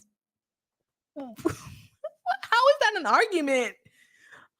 Okay, anyways, defendant replies that neither statement can be construed as defamatory, even if they were verifiable. Finally, in her reply, plaintiff contends that the issue of whether Meghan has no memory is part of... Again, she wouldn't qualify for actual malice or negligent if she doesn't have a memory. Meghan Markle has amnesia is what Samantha is arguing. Oh my gosh. Okay, see, that Meghan has no memory is the part which is more subjective and which can be proved by common sense and a jury's expense. How are you gonna tell her she doesn't have a memory? What are you talking about? What is she talking about? The claims based on statements 5 and 7 are fatally deficient and due to be dismissed with prejudice. First, statement 5 is not plausibly capable of being considered defamatory. A defamatory statement tends to harm the reputation of another by lowering her in the community.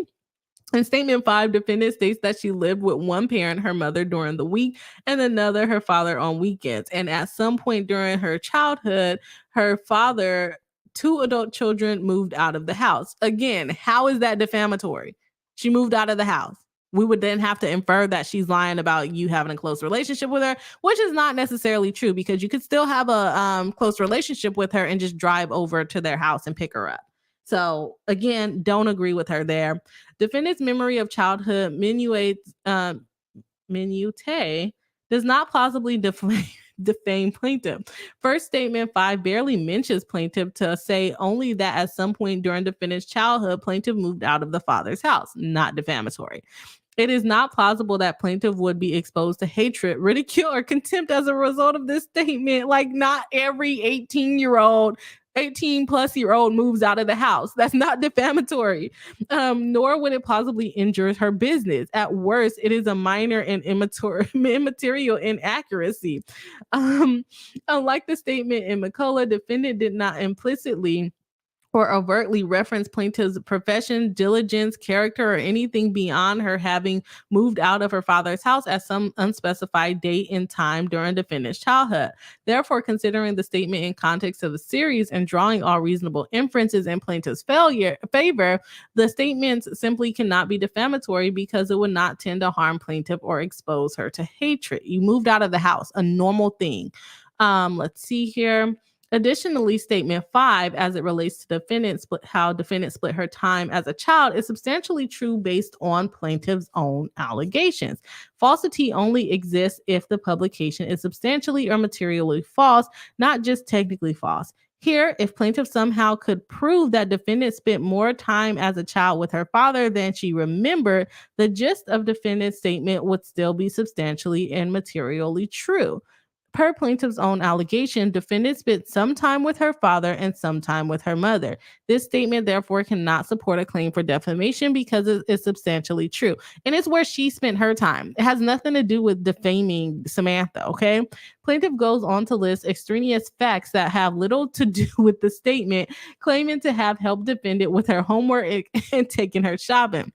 Her response concedes that it's difficult to prove what one's memory may be, but argues that issues of memory are provable in various indicia, including previous payments, photographs, and testimony to uncover the truth of the situation. In fact, though, it would be impossible for plaintiff to objectively falsify defendant's statement, given that it was a memory provided in context of how defendant felt her own childhood. Therefore, Florida law wisely bars the claim from going forward. The court doubts that statement 7 could plausibly be considered defamatory either. Nonetheless, it is subject to dismissal based on more obvious defect that is a protected opinion. In addition to plaintiff's failure to allege actual malice. So again, she agreed to be held to the standard of actual malice. However, she did not plead any actual malice in any of her documents or probably her oral argument. First, statement 7 is protected opinion because it is not subject to empirical proof or objectively verifiable. Defendant states she does not remember seeing plaintiff when I was a kid at my dad's house and when they would come around. In the clips preceding the statement, she and Prince Harry described their personal goals and wishes for themselves as parents and for their children.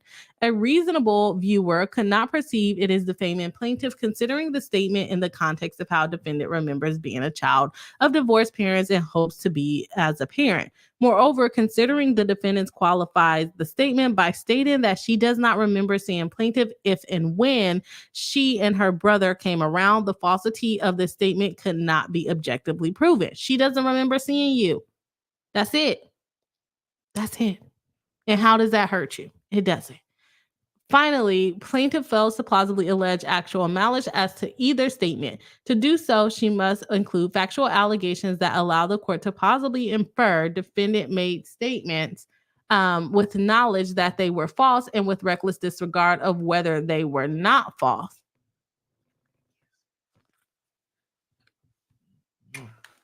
Thanks. 8:30?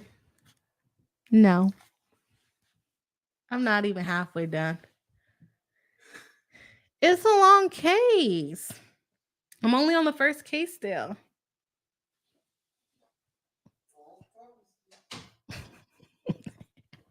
Whatever. Okay, y'all. Let's get back into it. Where were we? There's no actual malice. The legal conclusions that the court need not take as true, even at this stage, sufficiently pleading actual malice requires plaintiff to allege facts that would allow the court to reasonably infer that defendant actually entertained serious doubts of the veracity of the published account or was highly aware of the account was probably false. Saying I don't remember, it's not false. The conclusory recitation mentioned above failed to meet the standard. Plaintiff claim based on 5 and 7 will be dismissed with prejudice because amendment would be futile. Even if she tried to amend it, you cannot prove this girl's memory. She said she stayed with her mama most of the time. You were not there all of the time. You were not taking care of the girl all of the time. So how are you going to tell her where she lived? Okay? How are we going to do that? Finally, plaintiff conceded at oral argument. Again, something else she agreed to during court. Why are you agreeing to things? Stop proving their case for them. Finally, plaintiff conceded at oral argument and in her SIR reply, the statement 6 is non-actionable based on numerous public reports that plaintiff has claimed that she raised defendants. The law supports this conclusion because this claim was repeated in numerous prior reports, including one quote in its series itself. A finding of actual malice is precluded. The articles were cited in defendant's request for judicial notice, which plaintiff withdrew partial opposition to at oral argument. Therefore, the claim as to statement 6 will be dismissed as well with prejudice. Did they tell us what statement 6 was, or did I just kind of skim over it? Okay, I don't remember what statement 6 was. Okay. Statement 16 and 17 from the Netflix documentary. The next two statements were presented in the following context. First, a social media post, a tweet from an unknown user with a blurred out screen name was shown at 31 minutes and 43 seconds. The following: condolence for Prince Harry and Meghan Markle. Enjoy your moment. We will not support you. We will not support you and the day your wedding. Curse you, witch, gold digger, immoral, sex maniac, dirty B word, selfish, fake, scammer, gold digger. We hate you, Then defendant and Prince Harry said the following. Prince Harry said, the seriousness of what has happened to here and what happened to us and what continues to happen to her, that needs to be acknowledged. What the heck was that? What did you say there, Prince Harry? Also, I think for people to really understand, when you plant a seed that is so hateful, what it can grow into. That's all that she said. And then she goes on to explain more things. Then she also goes on to say, and she says, and you're just like, okay, that's like what actually out in the world because of people creating hate. And I'm a mom. That's my real life, and that's a piece. This is the defamatory statement. And that's the piece when you see it and you go, you are making people want to kill me. It's not just a tabloid. It's not just some story. You are making me scared, right?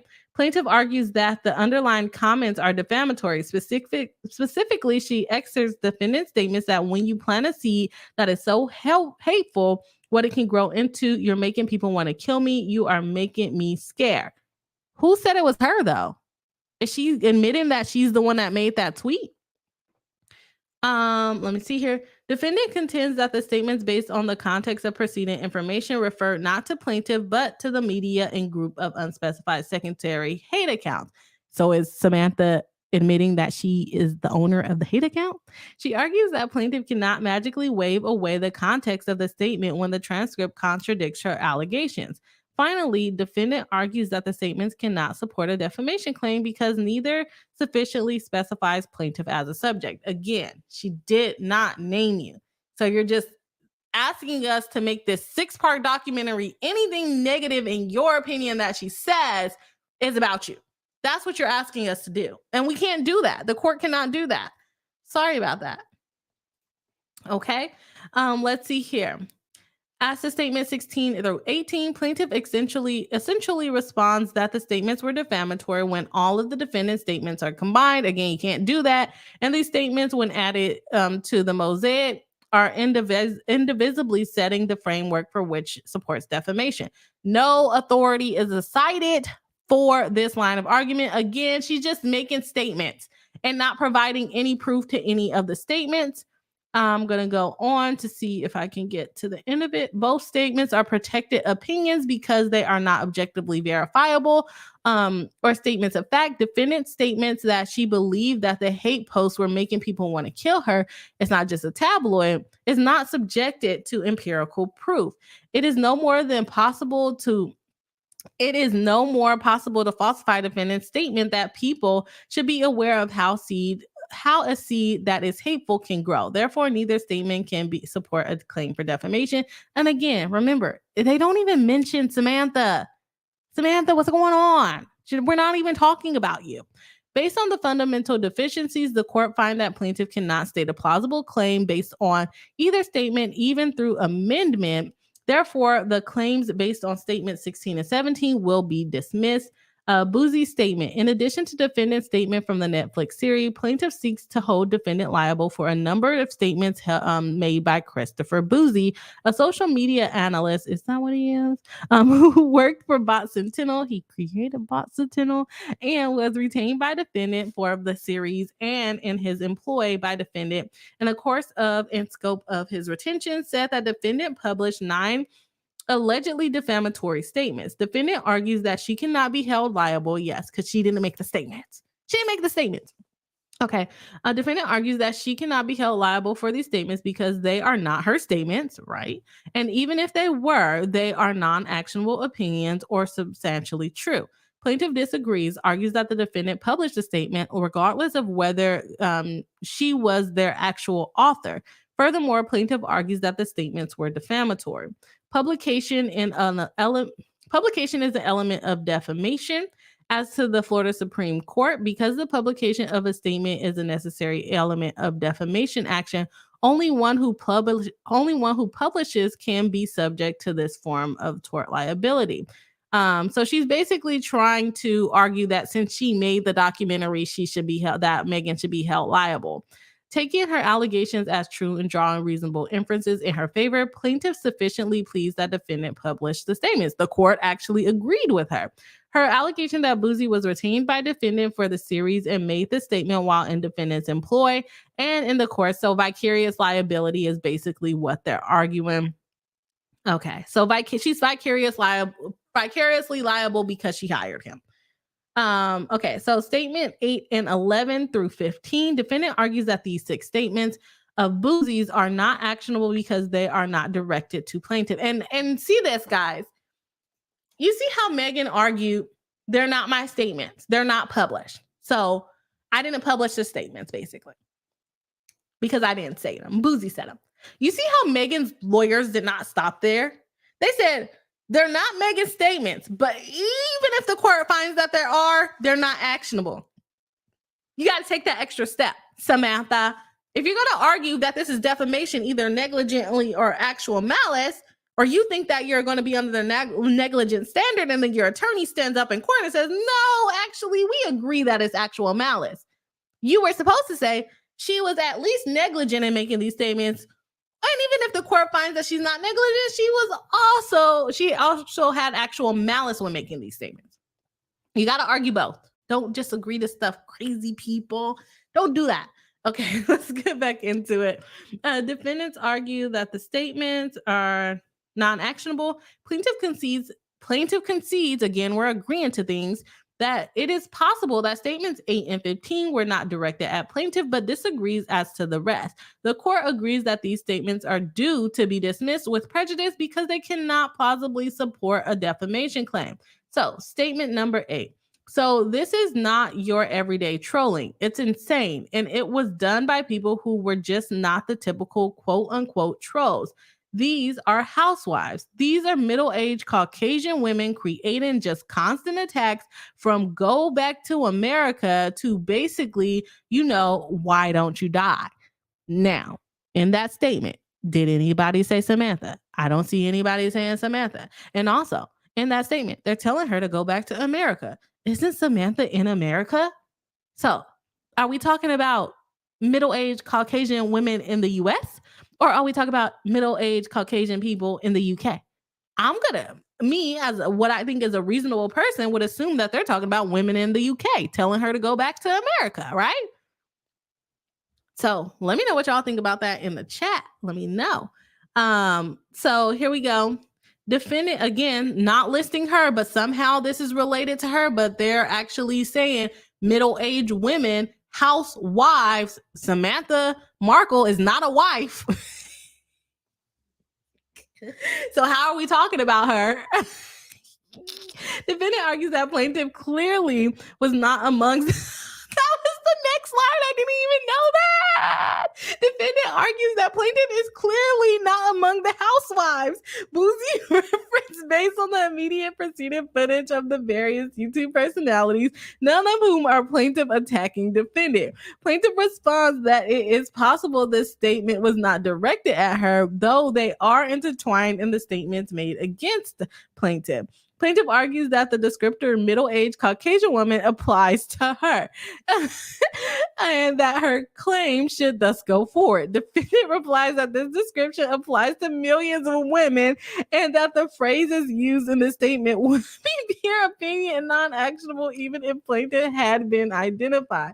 Defendant provides an accurate description of the statement's context, and the court agrees that this claim is due to be dismissed. First, there are sufficient facts and references to identify there are insufficient facts and references to identify plaintiff as the subject. Thus, it cannot be defamatory towards her. Thus, there is indeed no way to objectively prove or disprove that a group of individuals are trolls. This characterization is unverifiable and not subject to empirical proof. Because it is not capable of being proved false, the statement is protected from defamation action. Additionally, as is true regarding all of Boosie's statements, plaintiff fails to allege actual malice because there is no way to plead a defamation claim based on statements of protected opinion, which does not sufficiently reference plaintiff in the first place, and plaintiff also fails to plead actual malice. The court will dismiss that claim with prejudice. The next statement made is perhaps the most troubling part of perhaps the most troubling part of this is the number of British journalists interacting with and amplifying the hate and lies. Again, not mentioning Samantha. That this statement was included in the operative complaint, perplexing and suggests haste. Oh, the court's not happy. It is perplexing and suggests haste and misunderstanding of the law or lack of diligence on the part of plaintiff's counsel. So who asked me if she had a bad attorney?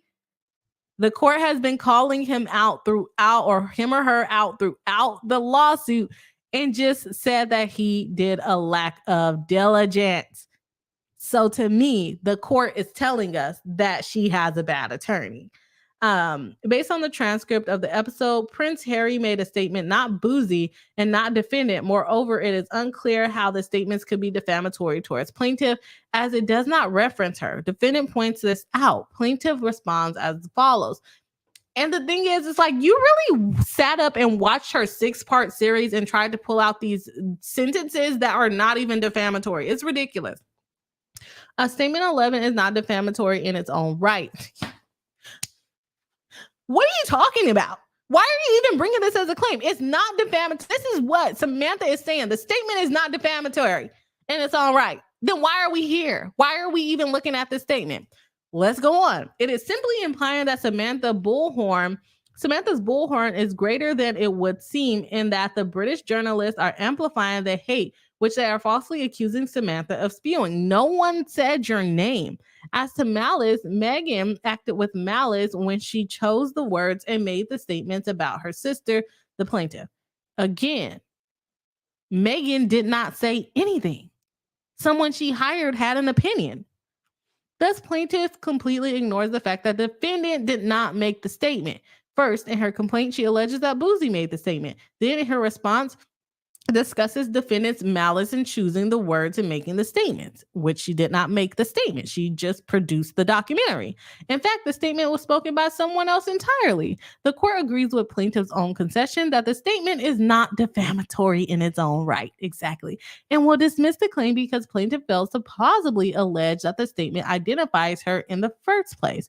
Nor does the complaint or any pleading explain how defendant can be sued for Prince Harry's statement. Amendment would be futile, and this royally deficient claim is dismissed with prejudice. The court plays too much. That's the first time they said royally, because they were talking about Prince Harry's statement. Statement 12 through 14 in the documentary goes on. These are 3 statements made by Boosie. For the main hate accounts, their primary motive is monetizing this stuff. But the secondary account it's about hatred. And then he said, it's about, race. Again, Nowhere in there does it refer to Samantha. It doesn't. So are you the one controlling these hate accounts? Someone in the chat already said she controls a lot of these hate accounts. So maybe she felt personally attacked because they were actually using her tweets. And she's probably mad that they got it wrong and called her a housewife. Defendant argues that the claim against must be dismissed because plaintiff is not identified as one of the main or secondary accounts. Exactly. Moreover, she argues that the claims are per se non-actionable because where a group is composed of 25 or more members, Florida law holds the plaintiffs cannot show that the statements were of and concerning them. Again, they're just making statements of these are hate accounts, not this is Samantha hating on Meghan. Plaintiff responds that defendant can be held responsible for Boosie's statements, but fails to initially respond to the argument that the statements were not of and concerning plaintiff.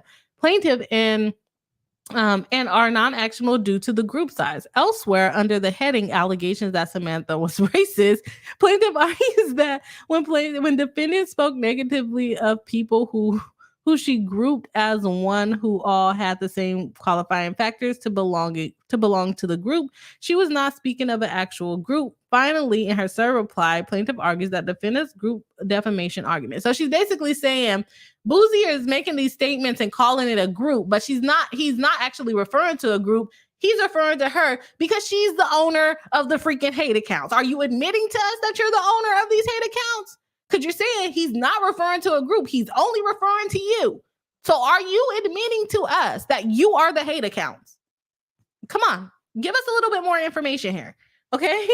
This is what she says to the group defamation argument. Would be a good point, except the fact that there was no such group. She's admitting that she's the hate account. There's no such group. Well, tell us more, Samantha. Going on. In Thomas, for instance, the group was allegedly defamed and the plaintiff sought an inference that it therefore defamed the plaintiff. This is not what is occurring here. Here, there is no group because it's Samantha.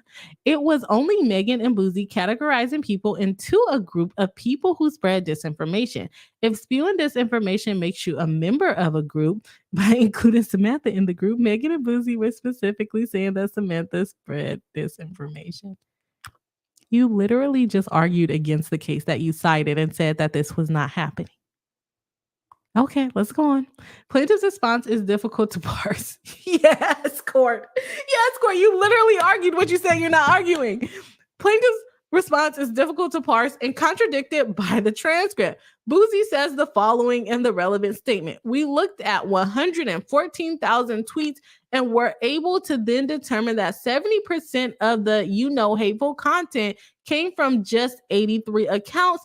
It had a reach of 17 million people. So Samantha, I ask you this again. Are you the hate account? Asking for a friend.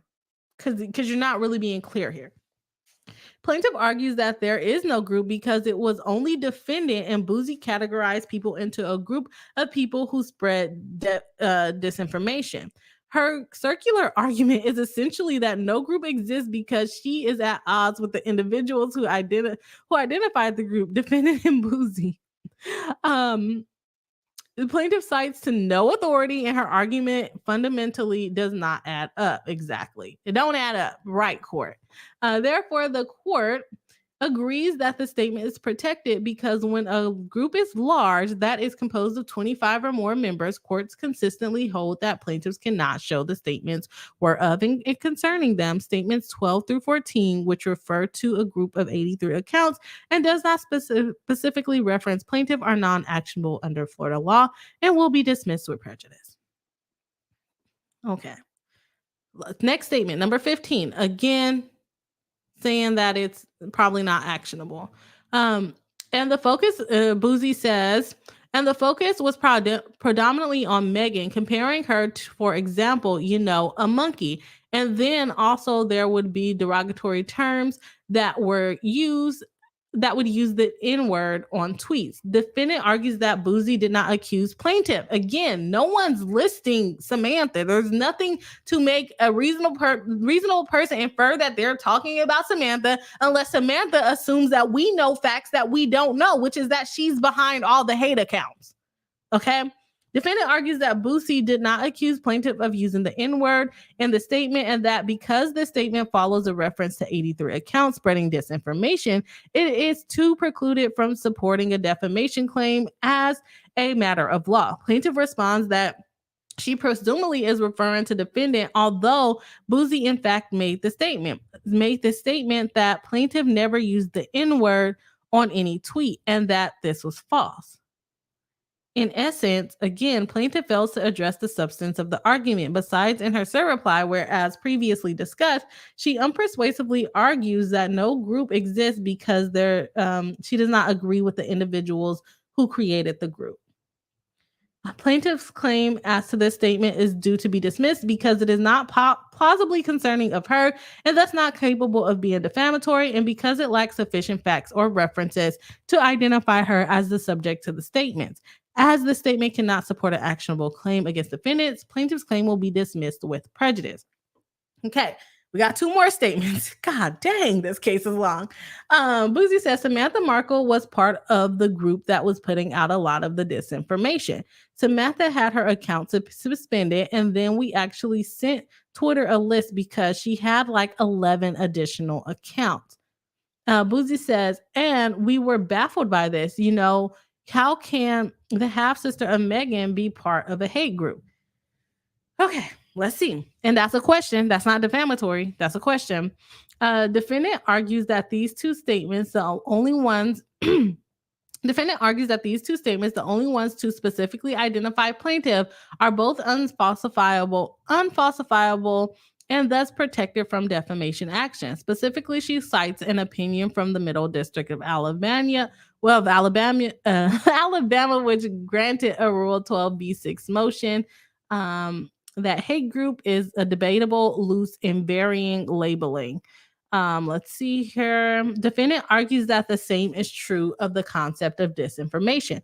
Plaintiff responds that she is not arguing that defendant is liable for defamation based on the disinformation or hate group allegations. Instead, she argues that this is a statement which ties all the allegations of racism, spreading hateful information, which is making people want to kill her sister. Meghan and the big lie that Samantha is an evil opportunist. This is more than an allegation. It is the string which is tying the package together. Plaintiff fails to respond to the defendant's argument regarding the statements being protected opinion, which are well taken, and the court agrees that neither statement can be empirically verified or falsified, and thus both are non-actionable. Because the statements cannot support a claim, it's going to be dismissed. Number 18.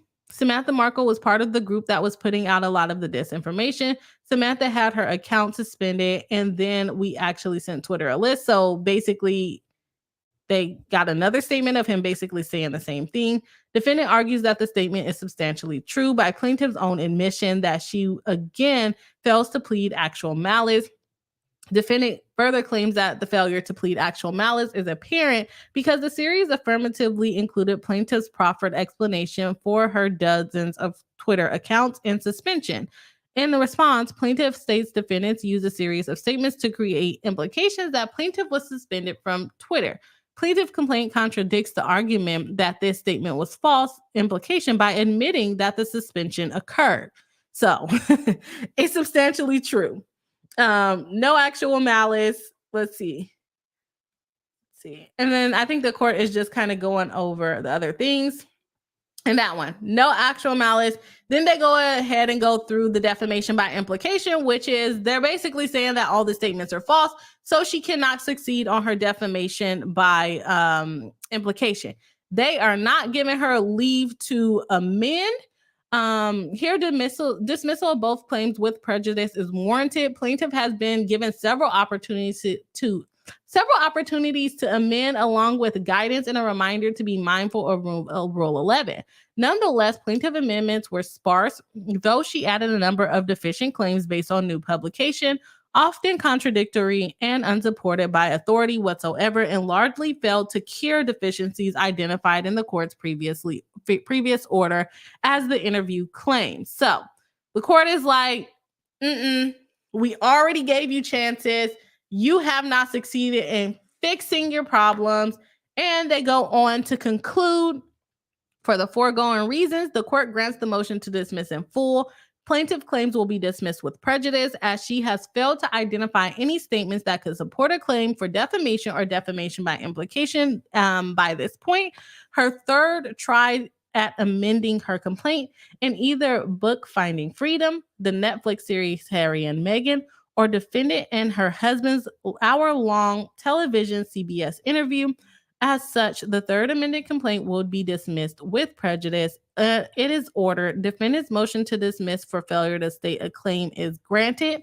Plaintiff's defamation claims count 1 are dismissed with prejudice. Plaintiff's defamation by implication count 2 is dismissed with prejudice. The clerk is directed to enter judgment in favor of the defendant, Meghan Markle. Terminate any pending motions and close this case. Close the case. Close the case. And then we have the judgment enter. It does give them the ability to, or Samantha, the ability to appeal this action. I hope she doesn't. Appeals are really expensive, so hopefully she just can't afford to appeal this. They freaking grilled her attorney, and that the attorney agreed to so many things.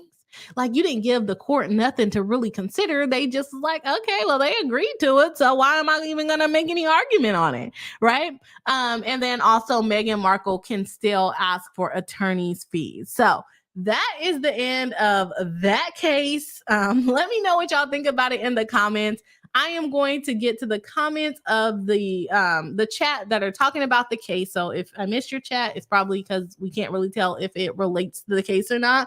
So I also got a comment in the back of Kimmy letting me know that we smashed our like goal. Our like goal for the stream was 75 likes for the live stream. We have 63 people watching live. If you have not hit the like button, please do. We are at 86 likes. I think we can get to 100. I really think we can get to 100 likes. So if you have not hit the like button, please do. We're going to like surpass that like goal. And I'm going to be super happy. I'm going to be super happy going to sleep. And the chat's going to be super happy going to sleep. And again, thank you for everyone that has come over from Friday Night Frenzy. It was a lovely time. For the OG BriHive members that missed my appearance over on Law and Lumber's Friday Night Frenzy last Friday, make sure you go by, check it out, hit the like button, put some watch time on it, because Rob invited me onto the channel. He did not have to do that, and we had a great time. A lot of funny moments over there. A lot of funny moments. Okay, let's go ahead and see what the chat is saying. We have TawnyaD saying we like Bossy B, but are you willing to let me make another animation? That's my question, TawnyaD. Kimmy says, I don't personally know how to do it, but I know how to get it done. Love it. Problem solver. That's all we need, Kimmy. Kimmy says, and speaking of channel graphics, I sent you a private chat with something awesome Tanya made. Okay, I'm gonna check it out. Kayla Aloysius became a new member. Welcome back to I believe you were a member before, but welcome back to the live stream, and welcome to becoming a BriHive member. Let's give it. Sorry. I don't know how to use my own soundboard. Kayla is back a member. For those of you who are not a member of the channel, you can join and become a member of the channel. You get cool little emojis that you can use that I created myself, and then you also get cool badges next to your name, again, which I created myself. I'm not artistic. That's why I'm super proud about this. It's $5 a month, and you get to join the members live stream, where the members of the channel get to come on stage live with me and chat and give their opinions about whatever we're covering that day. And we normally do those member live streams on the weekend, so hopefully as many people can join as possible. So thank you again, Kayla, for becoming a member of the channel, and I hope to see you on the next members live stream, which I am going to plan, y'all. I had a lot going on over the last couple of weeks, family emergency, a whole bunch of things going on, but I am going to try to get that the members live stream poll up in the members community tab as soon as possible. Okay, Gabrielle says, I can understand feeling hurt when there's a lopsided perception of how close you are, but this lawsuit is sad. But I get that, like a lopsided perception of how close you are as like siblings that are like 5 years apart. But like a lopsided perception of how your younger sibling that's almost 20 years younger than you feels about you. I don't know. I don't know if I can get behind that. But no, I definitely get that. April says there's a half brother as well. Yes, that is what the lawsuit said. There is also a half brother. I don't know if he's older, or I guess it doesn't matter if he's older than Samantha or not, huh? Chantel says they have a brother who's also significantly older than Meghan. That's what I would assume. And he's not suing. He's not suing. So what's Samantha's problem? Okay. Kimmy says, oh, I didn't know that. As far as the brother, I think Chantel says he's Samantha's full bio bro. So Meghan's half bro. Yes, makes sense. Marguerite Mitchell says the lawyer may also have money in her eyes. Bad choice to take this case on. Kimmy says she needs glasses. Let me tell you, Kimmy, I wear glasses, so that hurt a little bit, but I definitely understand. I have an eye appointment tomorrow. That was a good comeback, though. I loved it. April says the jokes write themselves, right? TawnyaD says, just in case I'm in a picture with you doesn't mean I remember. Exactly. You know how many people, like when you're born and people see you and they come visit you and all of the things, and then you go to like a family reunion or something, and then you got this one random aunt, but that's not an aunt. She's just like a friend of the family, and she's like, do you remember me? I held you when you were a baby. And you're like, why the hell would I remember? Why would I remember that? Okay, I understand you remember that, but I don't remember that, and that's okay. That's not to be offensive or anything like that. Like, why would I remember you from when I was 3 months old? That's probably how Meghan thinks. April says, when Meghan was in grade school, Samantha was starting her life, going to college, getting married, and having her babies. Like, so really, how much time was she really spending with? Like, yeah, she probably did come and visit. I'm sure that's not what Meghan Markle is saying. I'm sure she probably did come visit. But was she as active as she claiming that she is? I don't think so. Especially like with some of the claims that she made here. It seems like she can't even get her story straight in her own lawsuit. Cheryl Reed says Samantha Markle didn't have to watch the show. She exactly. Why did you sit there and watch? I haven't watched the show. She wanted to find something. She was looking for any and everything. How dare they're talking about me because I'm a Caucasian middle-aged white woman. Like, that's not like, more than half of the women in America, maybe. Yeah, I don't know. And then you go to the UK and it's probably even more than half. They're for sure talking about me. And Meghan was like, was she for sure in a housewife? She's not married. That's why it's funny. If you missed that. Oh, Whitney R says, Samantha, stop making it about you. Yeah, she's like, they have to be talking about me because you were the hate accounts, huh? Yeah, say that. Say I'm the leader of the hate accounts. TawnyaD says, random thought, I wonder if we are all still blocked by him. Probably, but we're defending him here, kind of. So maybe he unblocks us. They're gonna call us hate accounts too. Marguerite says someone is confused. Yeah, very confused. Sherry said, oh, the shade. The shade is there. Chantel says a hit dog will holler. And is she hollering? Well, she probably hollering for sure right now. TawnyaD says this lady is a trip, shaking my head. Agreed with that. April May says their brother said on video that Samantha used to tell their neighbors that Doria, Meghan's mother, was their That's racist. That's racist. Said that she was the family maid, and that's Meghan Markle's mom. That's racist for sure. That's bad. April May says no one was interested in buying her book, and she thought that this was going to make sales rise. She probably got a whole bunch of returned books after this. April May says Samantha's attorney knew they were working with a fruitcake. Don't take the case. You do not have to take the case. You do not have to take the case. Smalls with it all. Jealousy is hell of a drug. Agreed for sure. Definitely agreed. Okay. Tanya said we can share the thingy-mabob that she made. Oh, that's so cute. Oh, yes. We need this. We need this. Oh my gosh, y'all. I got to make this big because TawnyaD made this graphic with the bowling ball. I'm so mad at you for the bowling ball. I didn't even notice it. But oh my God, it's so cute. Oh my gosh, what can I use this for? Oh my gosh. Look at this. How cute is that? How freaking cute is that? I am not this creative. TawnyaD is creative. She can make, I'm just going to go out there and say she can make anything. She's creative. She can make anything. This is super cute and it definitely goes with the channel. Love the little glasses. I'm going to have to go get me some little circle glasses now. Oh my gosh. Is this so good? Oh, I do have like the little gold rims, huh? Oh, this is so cute.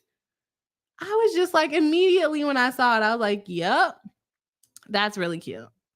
Okay. We got to make, we can make this thing, this cartoon character, we can make it bowl and it hits a strike. And that's when we hit I'm not that talented. I don't know what I'm talking. Let me shut up. I am not that talented. I cannot make a bowling, a bowling graphic. But it's super freaking cute. Thank you, Tanya, for making that. That's so cute. I'm like, what can I use that for? Oh, it's so cute. Okay. Oh no, somebody else made. Or Tanya, is this your company? Because it got a logo on it, so I can't use it until I buy it from her. No. Super, super cute. Okay, let me get back to the chat real quick. I love it. I freaking love it. I don't even know what else to say because I just love it so much. Small says jealousy is hell of a drug. Add entitlement to that and a dash of implicit bias. Ooh, the implicit bias, good one. And you have a recipe for Samantha Markle. Yeah, that's true. That is true. Small says, see, I freaking knew it. I use implicit bias instead of racism / anti-blackness because the R word scares some people. That is true. That is true. That is true. Oh man. Oh, I'm super excited about our little bumblebee, our little bumblebee. I love it. I freaking love it. Okay, we have one more case to get through. Again, this is going to be like a skippy. We're going to read the statement of the case first. And then we're probably not going to get much deeper into this lawsuit. I'm going to try to review it for our next live stream. And then from there, we can see if we want to cover it anymore or not. So we'll read the opening and then I'll let y'all vote in the community tab if you want to go deeper into this case and what the allegations are. Okay. Let me actually finish out the chats and then we'll jump into the case. Katie Cotton says, sorry, I have been lurking and not chatting, mostly listening, but this drawing is so adorable. I had to comment. Oh yes, of course. It's so freaking cute. So cute. Mary Jane says, I want a whole cartoon show called BriHive. That would be the cutest. Oh my gosh. I'm not that talented though. Kimmy Walker says, Tanya's internet is acting up, but she made that. Yes, it's very cute. It's very cute. Someone says, but she said that's her watermark. Okay, it's Tanya's watermark. Okay, makes sense. I was like, I gotta get it from you. This is so freaking cute. So cute. Okay. Let me go ahead and jump into the other case. It's so I feel like we need that one in our little graphic changing. We need her to do something. Okay. Okay, we are jumping into the Bravo lawsuit. Again, we are just quickly going to go over the facts of the case and then we'll vote in the community tab if this is something that we want to look more into. So let's jump right into it and get started. Oh, I don't want to be that small. Okay, Sweeney, you're not that cool. You're not cooler than me, Sweeney. Okay, so we have a lawsuit in New York by Leah McSweeney versus Andy Cohen, Lisa Shannon, John Paparazzo, Darren Ward, Warner Bros, Discovery Inc., Shed Media US, NBC Universal Media, and Bravo Media. And when I tell y'all, they are really after Bravo. Like, this is the third lawsuit naming them, talking about them, whatever it may be. I see more lawsuits to come against Bravo, which is crazy because I feel like although we've talked about a couple of lawsuits with different housewives and different people on Bravo, I haven't really seen a lawsuit where someone is actually suing Bravo. So that's interesting. This is a complaint and demand for a jury trial. We got Leah McSweeney, which is a Real Housewives of New York member, suing all of these defendants. Nature of the case, let's get some facts going on. Where there is smoke, there is fire. Ooh, coming in with a sassy sentence. Defendants discriminated against, tormented, demoralized, demeaned, harassed, and retaliated against Miss McSweeney because she is a woman with disabilities such as alcohol use disorder and various mental health disorders, all in the name of selling drama. But being in the business of reality television does not relieve defendants of their obligation to follow employment laws that prohibit the exact type of discrimination, hostile work environment, and retaliation that defendants subjected to Miss McSweeney to. Now Miss McSweeney seeks justice. Defendant established a rotted workplace culture and uniquely dependent on pressuring its employees to consume alcohol. Defendants, however, abdicated the duties they owed to Miss McSweeney as her employer to maintain a safe working environment and accommodate Miss McSweeney's disability, including alcohol use disorder and mental health disorder. Instead, defendants, with the knowledge that Miss McSweeney struggled with alcohol use disorder, colluded with her colleagues to pressure Miss McSweeney to drink, retaliated against her when she wanted to stay sober, and intentionally failed to provide reasonable accommodations that would aid her efforts to stay sober and able to perform. If this, and remember, this is a complaint, so they're all considered allegations at this point. This is just a complaint. If this is true, that's really bad because you're dealing with someone that's trying to heal themselves from an issue that they have. And Bravo is they're able to prevent her from being exposed to this kind of things. But as we know, with a lot of these reality shows, there's always alcohol, right? They're encouraging, allegedly in the contracts and allegedly on the set, encouraging people to drink so that, you get a little bit more comfortable. You might do something more ragey than you normally would do if you were sober, right? So if this is true, that's horrible. Yeah, I didn't really realize that having alcoholism was a disorder, but if it is, that's interesting. That's very interesting. Let me jump back into it. Defendants also employed psychological warfare, intentionally weaponizing to break Miss McSweeney's psyche. Defendant knew Miss McSweeney suffered from depression, but intimidated and prevented her from visiting her dying grandmother by implicitly threatening to terminate her employment and cut her pay if she left the filming location. That sucks. Okay. Defendants also knew that Miss McSweeney's bipolar depression and anxiety disorders. Yet, rather than engaging in the interactive process to provide Miss McSweeney with reasonable accommodations, defendants trapped her alone in a foreign country and manipulated her castmates into traumatizing Miss McSweeney. And y'all, I don't know what she's talking about because I do not watch Real Wife. I still can't say it. Real Housewives of New York, and I really haven't watched any of the variations for a couple of years now. So, unfortunately, I don't know which scene she's talking about, and I haven't had time to read through all of this because it's 109 pages. It's 109 pages. Okay. Defendants repeatedly engaged in retaliation against Miss McSweeney rather than accommodating her disabilities as they were legally obligated to do. I think this ends in settlement. Because if alcoholism is a disability and they constantly put alcohol in front of her, which we see on Vanderpump Rules too. They have a couple of people on that show that's sober. They don't seem like they're forced to drink though. So I would definitely want to see what the culture is on this particular show, or if she just was not, rehabilitated enough or strong enough to be around alcohol without drinking it. I wonder if that's more of the case. So it'll be interesting to see whenever Bravo responds and all the other defendants respond.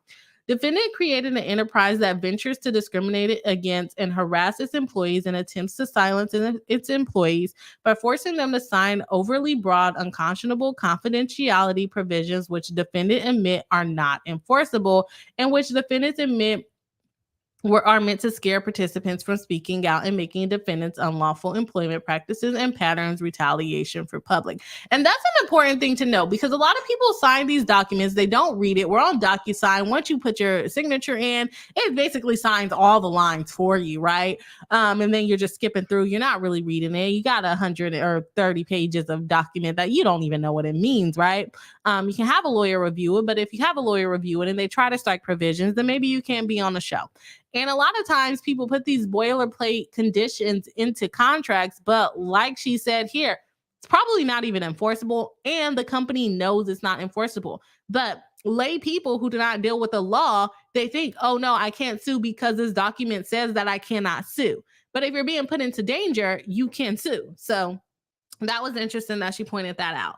Ms. McSweeney brings this action to hold defendants accountable for their unlawful employment acts of disability discrimination, hostile work environment, retaliation, sex and gender discrimination. Reality always reveals itself. These unconscionable practices will no longer be tolerated. The pattern of discrimination and retaliation must stop. It is time that defendants answer. I am personally interested in this case. Let me know if y'all are interested in this case. I don't really have the time to go fully through it today.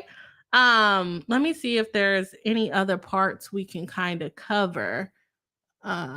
Because, and maybe we'll cover it once it gets more into the defense's response, because we'll see what their explanation is. But this is 109 page. I just went through 58 pages on Meghan Markle's lawsuit. So I don't think I would be able, in the first 63 pages is like most of the factual allegations and things like that. So I'm not going to read the whole thing online, but maybe we can kind of bounce through it, and I will review it before the actual live stream. And then we'll kind of bounce through it and give summaries of what's actually happening in each of the complaints. Let me know. Let me see what the chat is saying so far. I just unstarred something. I didn't mean to unstar. Let's see. It was this one. Mary Jane says, is alcohol use disorder a new word for alcoholism? That's what I'm assuming. That's what I'm assuming, but I have not looked it up. So don't quote me on it, but it makes sense that that's what that means to me. Kimmy says yes. So it's not just me. It's not just me. Mary Jane says all these housewives are sloshed 24/7. Yeah. And that's why I said it'll be interesting to see how they can differentiate the culture, and if they will call the people that are sober, because I'm like rewatching Vanderpump Rules season 10, I think I'm on, or 9. I think I'm rewatching season 9, and you have James Kennedy who's sober, and then you also have Lala Kent who's sober, and they go to these parties and things, and they don't drink. So I wonder if it's a different environment because of course there's different producers and different camera people on each set. So I'm wondering if the New York ones is a little bit more pushy into, drinking alcohol and doing the things. But also the cast of Vanderpump Rules is typically a lot younger than the Real Housewives cast. So I would love to see, younger people, and why I say that, younger people tend to fall more victim to like peer pressure and not being able to be around it, especially if they're just now getting sober, things like that. So it'll be interesting to see if the Real Housewives of New York's culture around alcohol is more aggressive than the one of Vanderpump Rules, or if it's just like the castmates that really support the people on Vanderpump Rules. Now, I will say in my rewatching of Vanderpump Rules season 9, there are some scenes where it looks like a specific sober person is drinking alcohol, even if it's just like a sip or a taste. They do a lot of cocktail tasting on that. They have a lot of bars that they're opening, a lot of cocktail books that they're putting out. So there is a specific sober person that I'm not going to name that looks like they they may not be as sober as they're claiming they are. They're not getting drunk anymore, but yeah. Jazzy G says, "Oh wow" to the lawsuit. Mary Jane says, "It's not a good idea to be on a show like that if you're trying to drink." And the thing is, that's what the culture is of the show, because you probably watched it before you joined, or whoever invited you to join probably at least told you about it, right? If they didn't let her leave, it's kidnapping, and they could definitely, and that's why she's bringing a lawsuit, right? They violated her rights. They violated her rights for sure. Mary Jane says, "I'm interested, but also sleepy, LOL." Yeah. That's where I'm at too. TawnyaD says, "I'm back. Welcome back, Tanya." Like I said, that drawing is super cute. We're trying to come up with ideas for when we hit our like goal. And y'all, we're at 90 likes. 92 likes. I think we can get to 100. I said that a couple minutes ago, but I think we can get to 100. So if you haven't hit the like button, please do. It helps us, and the algorithm helps us get more friends in the chat. And, we're happy. We're going to come up with a graphic to play when we hit our like goal for the stream. I think that is my next project for this channel, other than the Illuminati lawsuit. Let's see here. Okay. So yeah, let me see if there's anything else in here. They talk about they're trying to weaponize the arbitration clause. It's probably going to be held unconscionable. We covered that a couple of times on this channel in the last month. So, or not the last month, the last couple months. So we're not going to go back into the arbitration clause. She goes ahead and says that she exhausted all of her administration remedies. She basically filed all the documents that she needed to file with the Human Rights Department. So her next relief is going to be the court. She goes on to introduce the defendants and how they exercise control over the actual filming.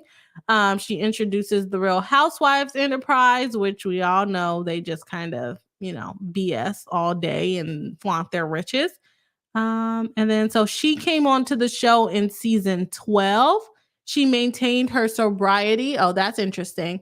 She's maintained her sobriety for 9 years.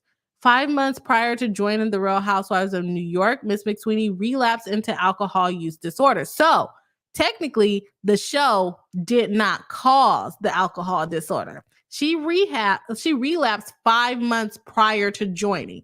So again, not to victim blame, but also do we I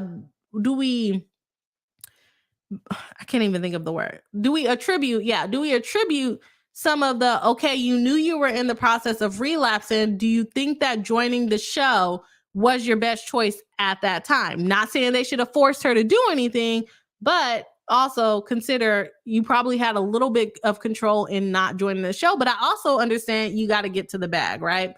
In or around 2019, defendants approached Miss McSweeney with the opportunity to appear on the New York version.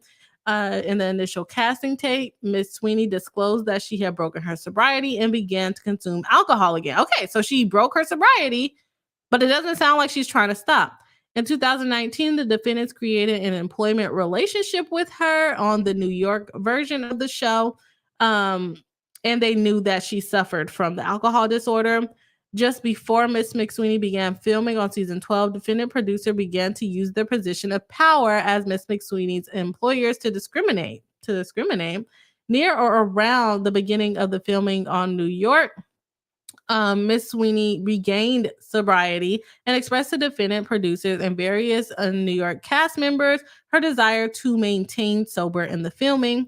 She told the employers of the newfound sobriety, none of the defendants engaged in any type of interactive process with Miss McSweeney regarding reasonable accommodations that would help her maintain the sobriety. And my question would be, what is the expectation? What is the standards for providing her with reasonable accommodations? And the reason why I found this lawsuit is because Andy Cohen, the host of Watch What Happens Live, he is basically saying this lawsuit is a cash grab. He may consider it a cash grab, but she got 109 pages of information that she's given the court. So cash grab or not, she got some facts coming in here. How are you guys going to be able to combat this? Do you control the alcohol levels? Do you control the alcohol consumption? Do you force people to drink? Right? What would have been the reasonable accommodations for her? They began to extract personal and confidential information regarding Ms. McSweeney's disability, which they will later use against her. Upon information and belief around October 2019, defendant producer developed an artificially close relationship with Ms. McSweeney so as to manipulate her into confiding into them regarding her alcohol use disorder and mental health disabilities and further potential scenarios that might trigger her relapse into alcohol use. The results was that defendant producers cultivated a treasure trove of Miss McSweeney dark secrets with the intent to place her in situations known to exacerbate her alcohol disorder and mental health disabilities because they thought that intentionally making these conditions worse would create good television. Upon information and belief, defendant Cohen and defendant producers discriminated against Ms. Sweeney's mental health and alcohol use disorder by intentionally planning scenarios intended to exacerbate McSweeney's disability throughout the season 12. Upon information and belief, defendant producers did this to drive Ms. McSweeney to break the brink of insanity and force her to break her sobriety because it would create morbidly salacious reality TV. The fact that defendant producers are employed to produce reality television show, however, does not permit defendant producers to carte blanche ignore their legal obligations. Okay, so let's see. And then it goes on to let us know that she relapsed on the infamous cash trip, which the defendant's named Hurricane Leah. Ooh, that's embarrassing. That's embarrassing. She's basically saying that the environment caused her to relapse, and the environment, they encouraged the cast members to drink when they got together, which we all really know that, right? And so they went on a girls trip and they named the episode Hurricane Leah after she relapsed. That's bad. While relapsing, Ms. McSweeney grew mentally and physically ill, which manifested into extreme depressive symptoms, all of which occurred while defendant producers were present in filming Ms. McSweeney. Accordingly, they were clearly on notice of this occurrence. Defendant never offered Ms. McSweeney any accommodations for her aggravated mental health symptoms and relapse. Instead, defendants exacerbated her disabilities by increasingly pressuring her to consume alcohol. And I would like to see how they encouraged her to use alcohol, right? Like, are they telling her that she has to drink, or is it more like they're putting alcohol out for her to drink? That would be my question, which I haven't come across it yet. Let's see. They ignored their obligation to engage in an interactive process. After Sweeney regained her sobriety at the conclusion of the season, defendant producer forced her to partake in confessionals, where defendant producers told Ms. McSweeney to say lines such as "time for a drink" without any care or interactive process regarding accommodating her disability, especially in the light that Ms. McSweeney had again recently became sober. Defendant producers did so notwithstanding their collective and individual knowledge of Ms. McSweeney's alcohol use and that she was attempting to maintain her newfound sobriety. Okay, so they're still they're making fun of her for her outburst. Okay, yeah, this is something that we're gonna have to go through because this is a lot. This is a lot. I thought I would be able to get through it, but she continued to be on season 13. I don't think we're gonna be able to get through this today. So I will put up a vote, or Kimmy will help me put up a vote on the community tab to see if you guys want to go deeper into this case. I kind of feel bad for her. I would like to know what the accommodations that they are required to give her, because like I said, I did not even realize that alcohol disorder was a disability. I guess, I mean, it's an addiction, sure, but I don't know enough about that to know whether it is considered a disability or not. So I would need more time to go through this. It's a lot of information. A lot of it is kind of like repeating the seasons and all of the things. So I would like to get a little bit more clear indication on where she's going with this lawsuit before trying to cover it on the live stream. So let me go ahead and finish up the chat for the live stream. Y'all can let me know in the chat if y'all are interested in this case, but I'll also put up a poll in the community tab. So come on, boss. Okay, looks like we only have a couple of chats. Small says, I like to nominate TawnyaD as MVBee of tonight's stream for that fire illustrations. Agreed. Kimmy Lockett says, I second that motion. Yes, I know. I guess that is something that we can do too. Because I feel like we've done that a couple of times on the live stream, the MVP. So yes, TawnyaD is the MVP of the live stream. Hopefully we can come up with like a cool little illustration for when we hit our like goal. Let's see if we doubled it. Oh, we're at 98. We are at 98 likes. 2 more likes. And we hit our live stream goal. 2 more likes. So I'm going to go ahead and try to see if I can find some more chats. And hopefully we hit 100 by the end of the live stream. Love it. Love it. Love it. Okay, let's see. Tiny, we do need more beat illustrations. I know. I have to sit down and like plan. I don't know. I'm not that creative, but sit down and plan like some things to make the live stream a little bit more fun and little pop-ups that we can do. Mary Jane says, Smalls, I third that nomination. Yeah. Let's see. Any objections? The BriHive? No. I think everybody agrees that Tanya is the MVB of the live stream for sure. Peeps, hello, welcome in. I hope to catch your comments on the replay. Nice to see you. Let's see. Someone came up with MVP. Yeah, we got that the other night. Kimmy grabbed the chats for me, okay, because I'm trying to go through them. Gabrielle Joy says the writing style of the lawsuit is much better than others we've seen recently. Yeah, it's very organized. I will give them that. It's very organized. I think that the things that they are pointing out are important. I don't know for sure if it qualifies for discrimination. I don't know for sure if it's considered a disability. Again, I don't practice this kind of law, but it is very interesting. It does seem bad. It for sure seems bad. I would like to know more about what they were actually doing to actively encourage. I know that they do supply alcohol, but as an employer, are they required to remove any alcohol from any scenes that Leah is going to be a part of? I would wonder. But we would have to look into it a little bit more. Kimmy Locker says to Gabrielle George, except their causes of actions jump from 23 to 28, and they demand a jury trial twice.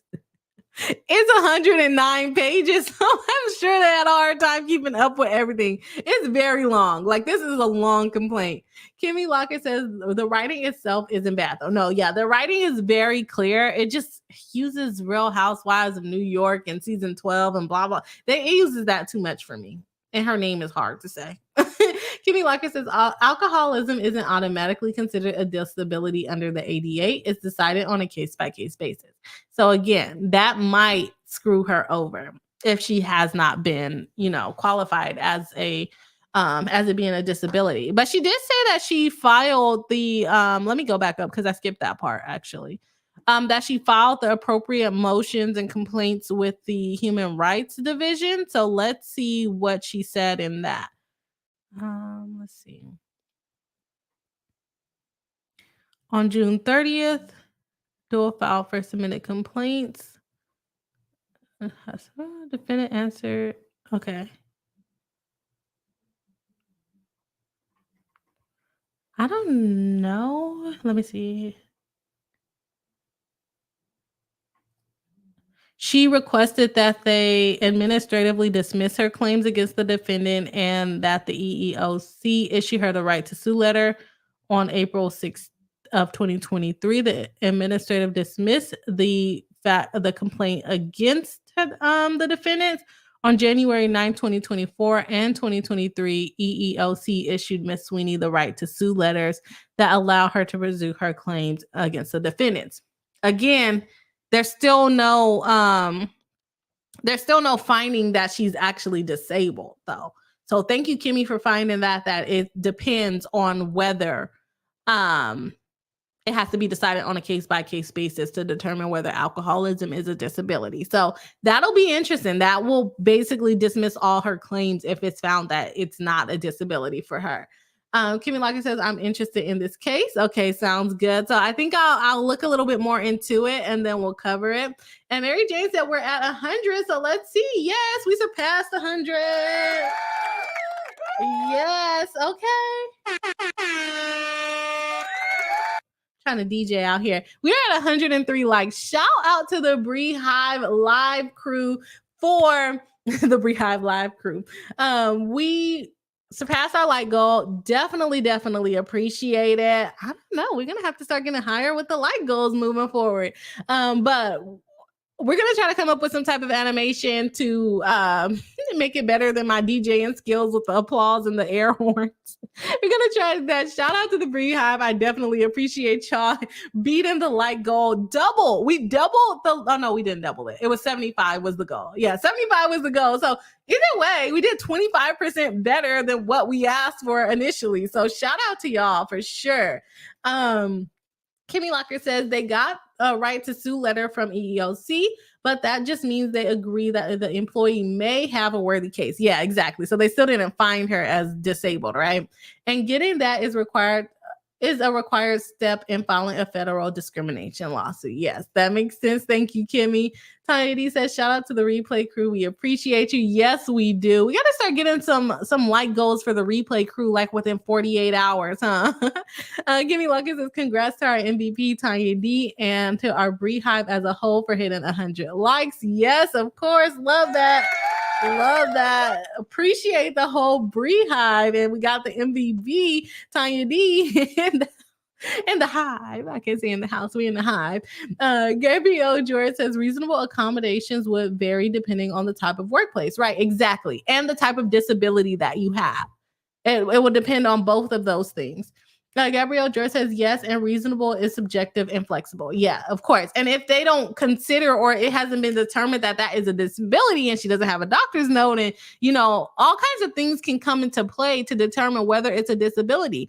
They can potentially do a medical exam on her because she is calling her medical condition into question here. So this is a case where they will probably be able to pull her medical records to determine whether she has a disability, and at the time whether she had a disability, or did she just go get the disability now in order to file the lawsuit. That's going to be a very interesting part of the case, because she's calling into question her medical condition, which is going to allow the defendants to do discovery, which she claims she gave them so much private information about her medical conditions. They are probably going to be able to do discovery on her medical records now, because you're telling us you have a disability. Well, your doctor says you don't have a disability. How do we know How do we know you have a disability because you're saying that you have a disability? Were you diagnosed? Did you go to AA? Did you have an intervention with your family and go to AA?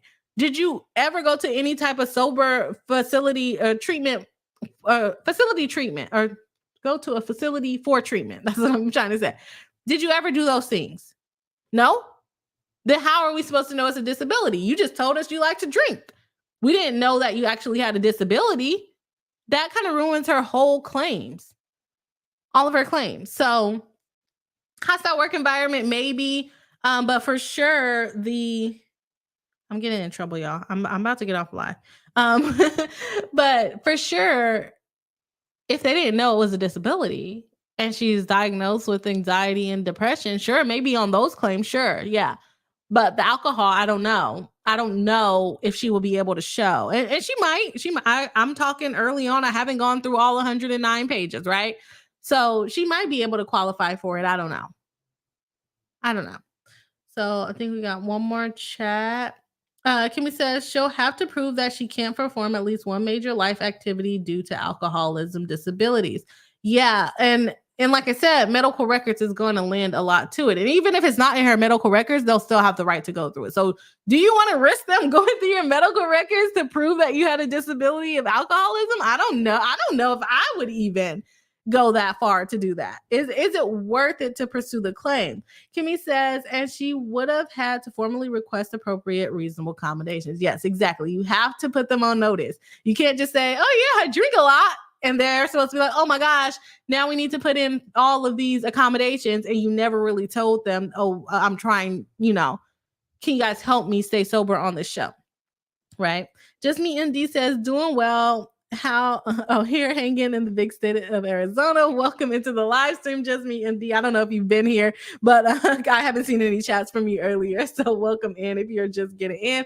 But we are about to get off a live stream before I am in divorce court because I'm streaming longer than I said I would. So thank you everyone for joining the live stream. Can we get the little banner to go away?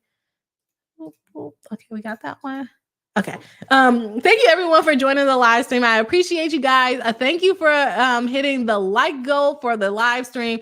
We will be back here on Thursday, I believe at 6:30. Again, I'm trying to get in the process of moving us back to 6 p.m. Pacific Standard Time. So hopefully we can get more of our friends joining us live, because I know I do stream quite late for the folks that are on the East Coast. So we're going to be trying to push the actual streaming time back to 6 p.m. I know it's just an hour, but I'm hoping it helps a couple more people catch us live. Shout out to everyone that came over from Friday Night Frenzy. Definitely appreciate having you guys here. All the comments, all the interaction, definitely appreciate it. I will be putting up a community tab post to see if this Bravo lawsuit is something that we want to cover. Shout out to TawnyaD for making the MVBee and the lovely little graphic that she put together. Loved it. Absolutely loved it. And shout out to the BriHive, because we reached our like goal as well. So where are we at now? We're at 106. Shout out. That's a good note to go to sleep. Hope you guys have a wonderful night, and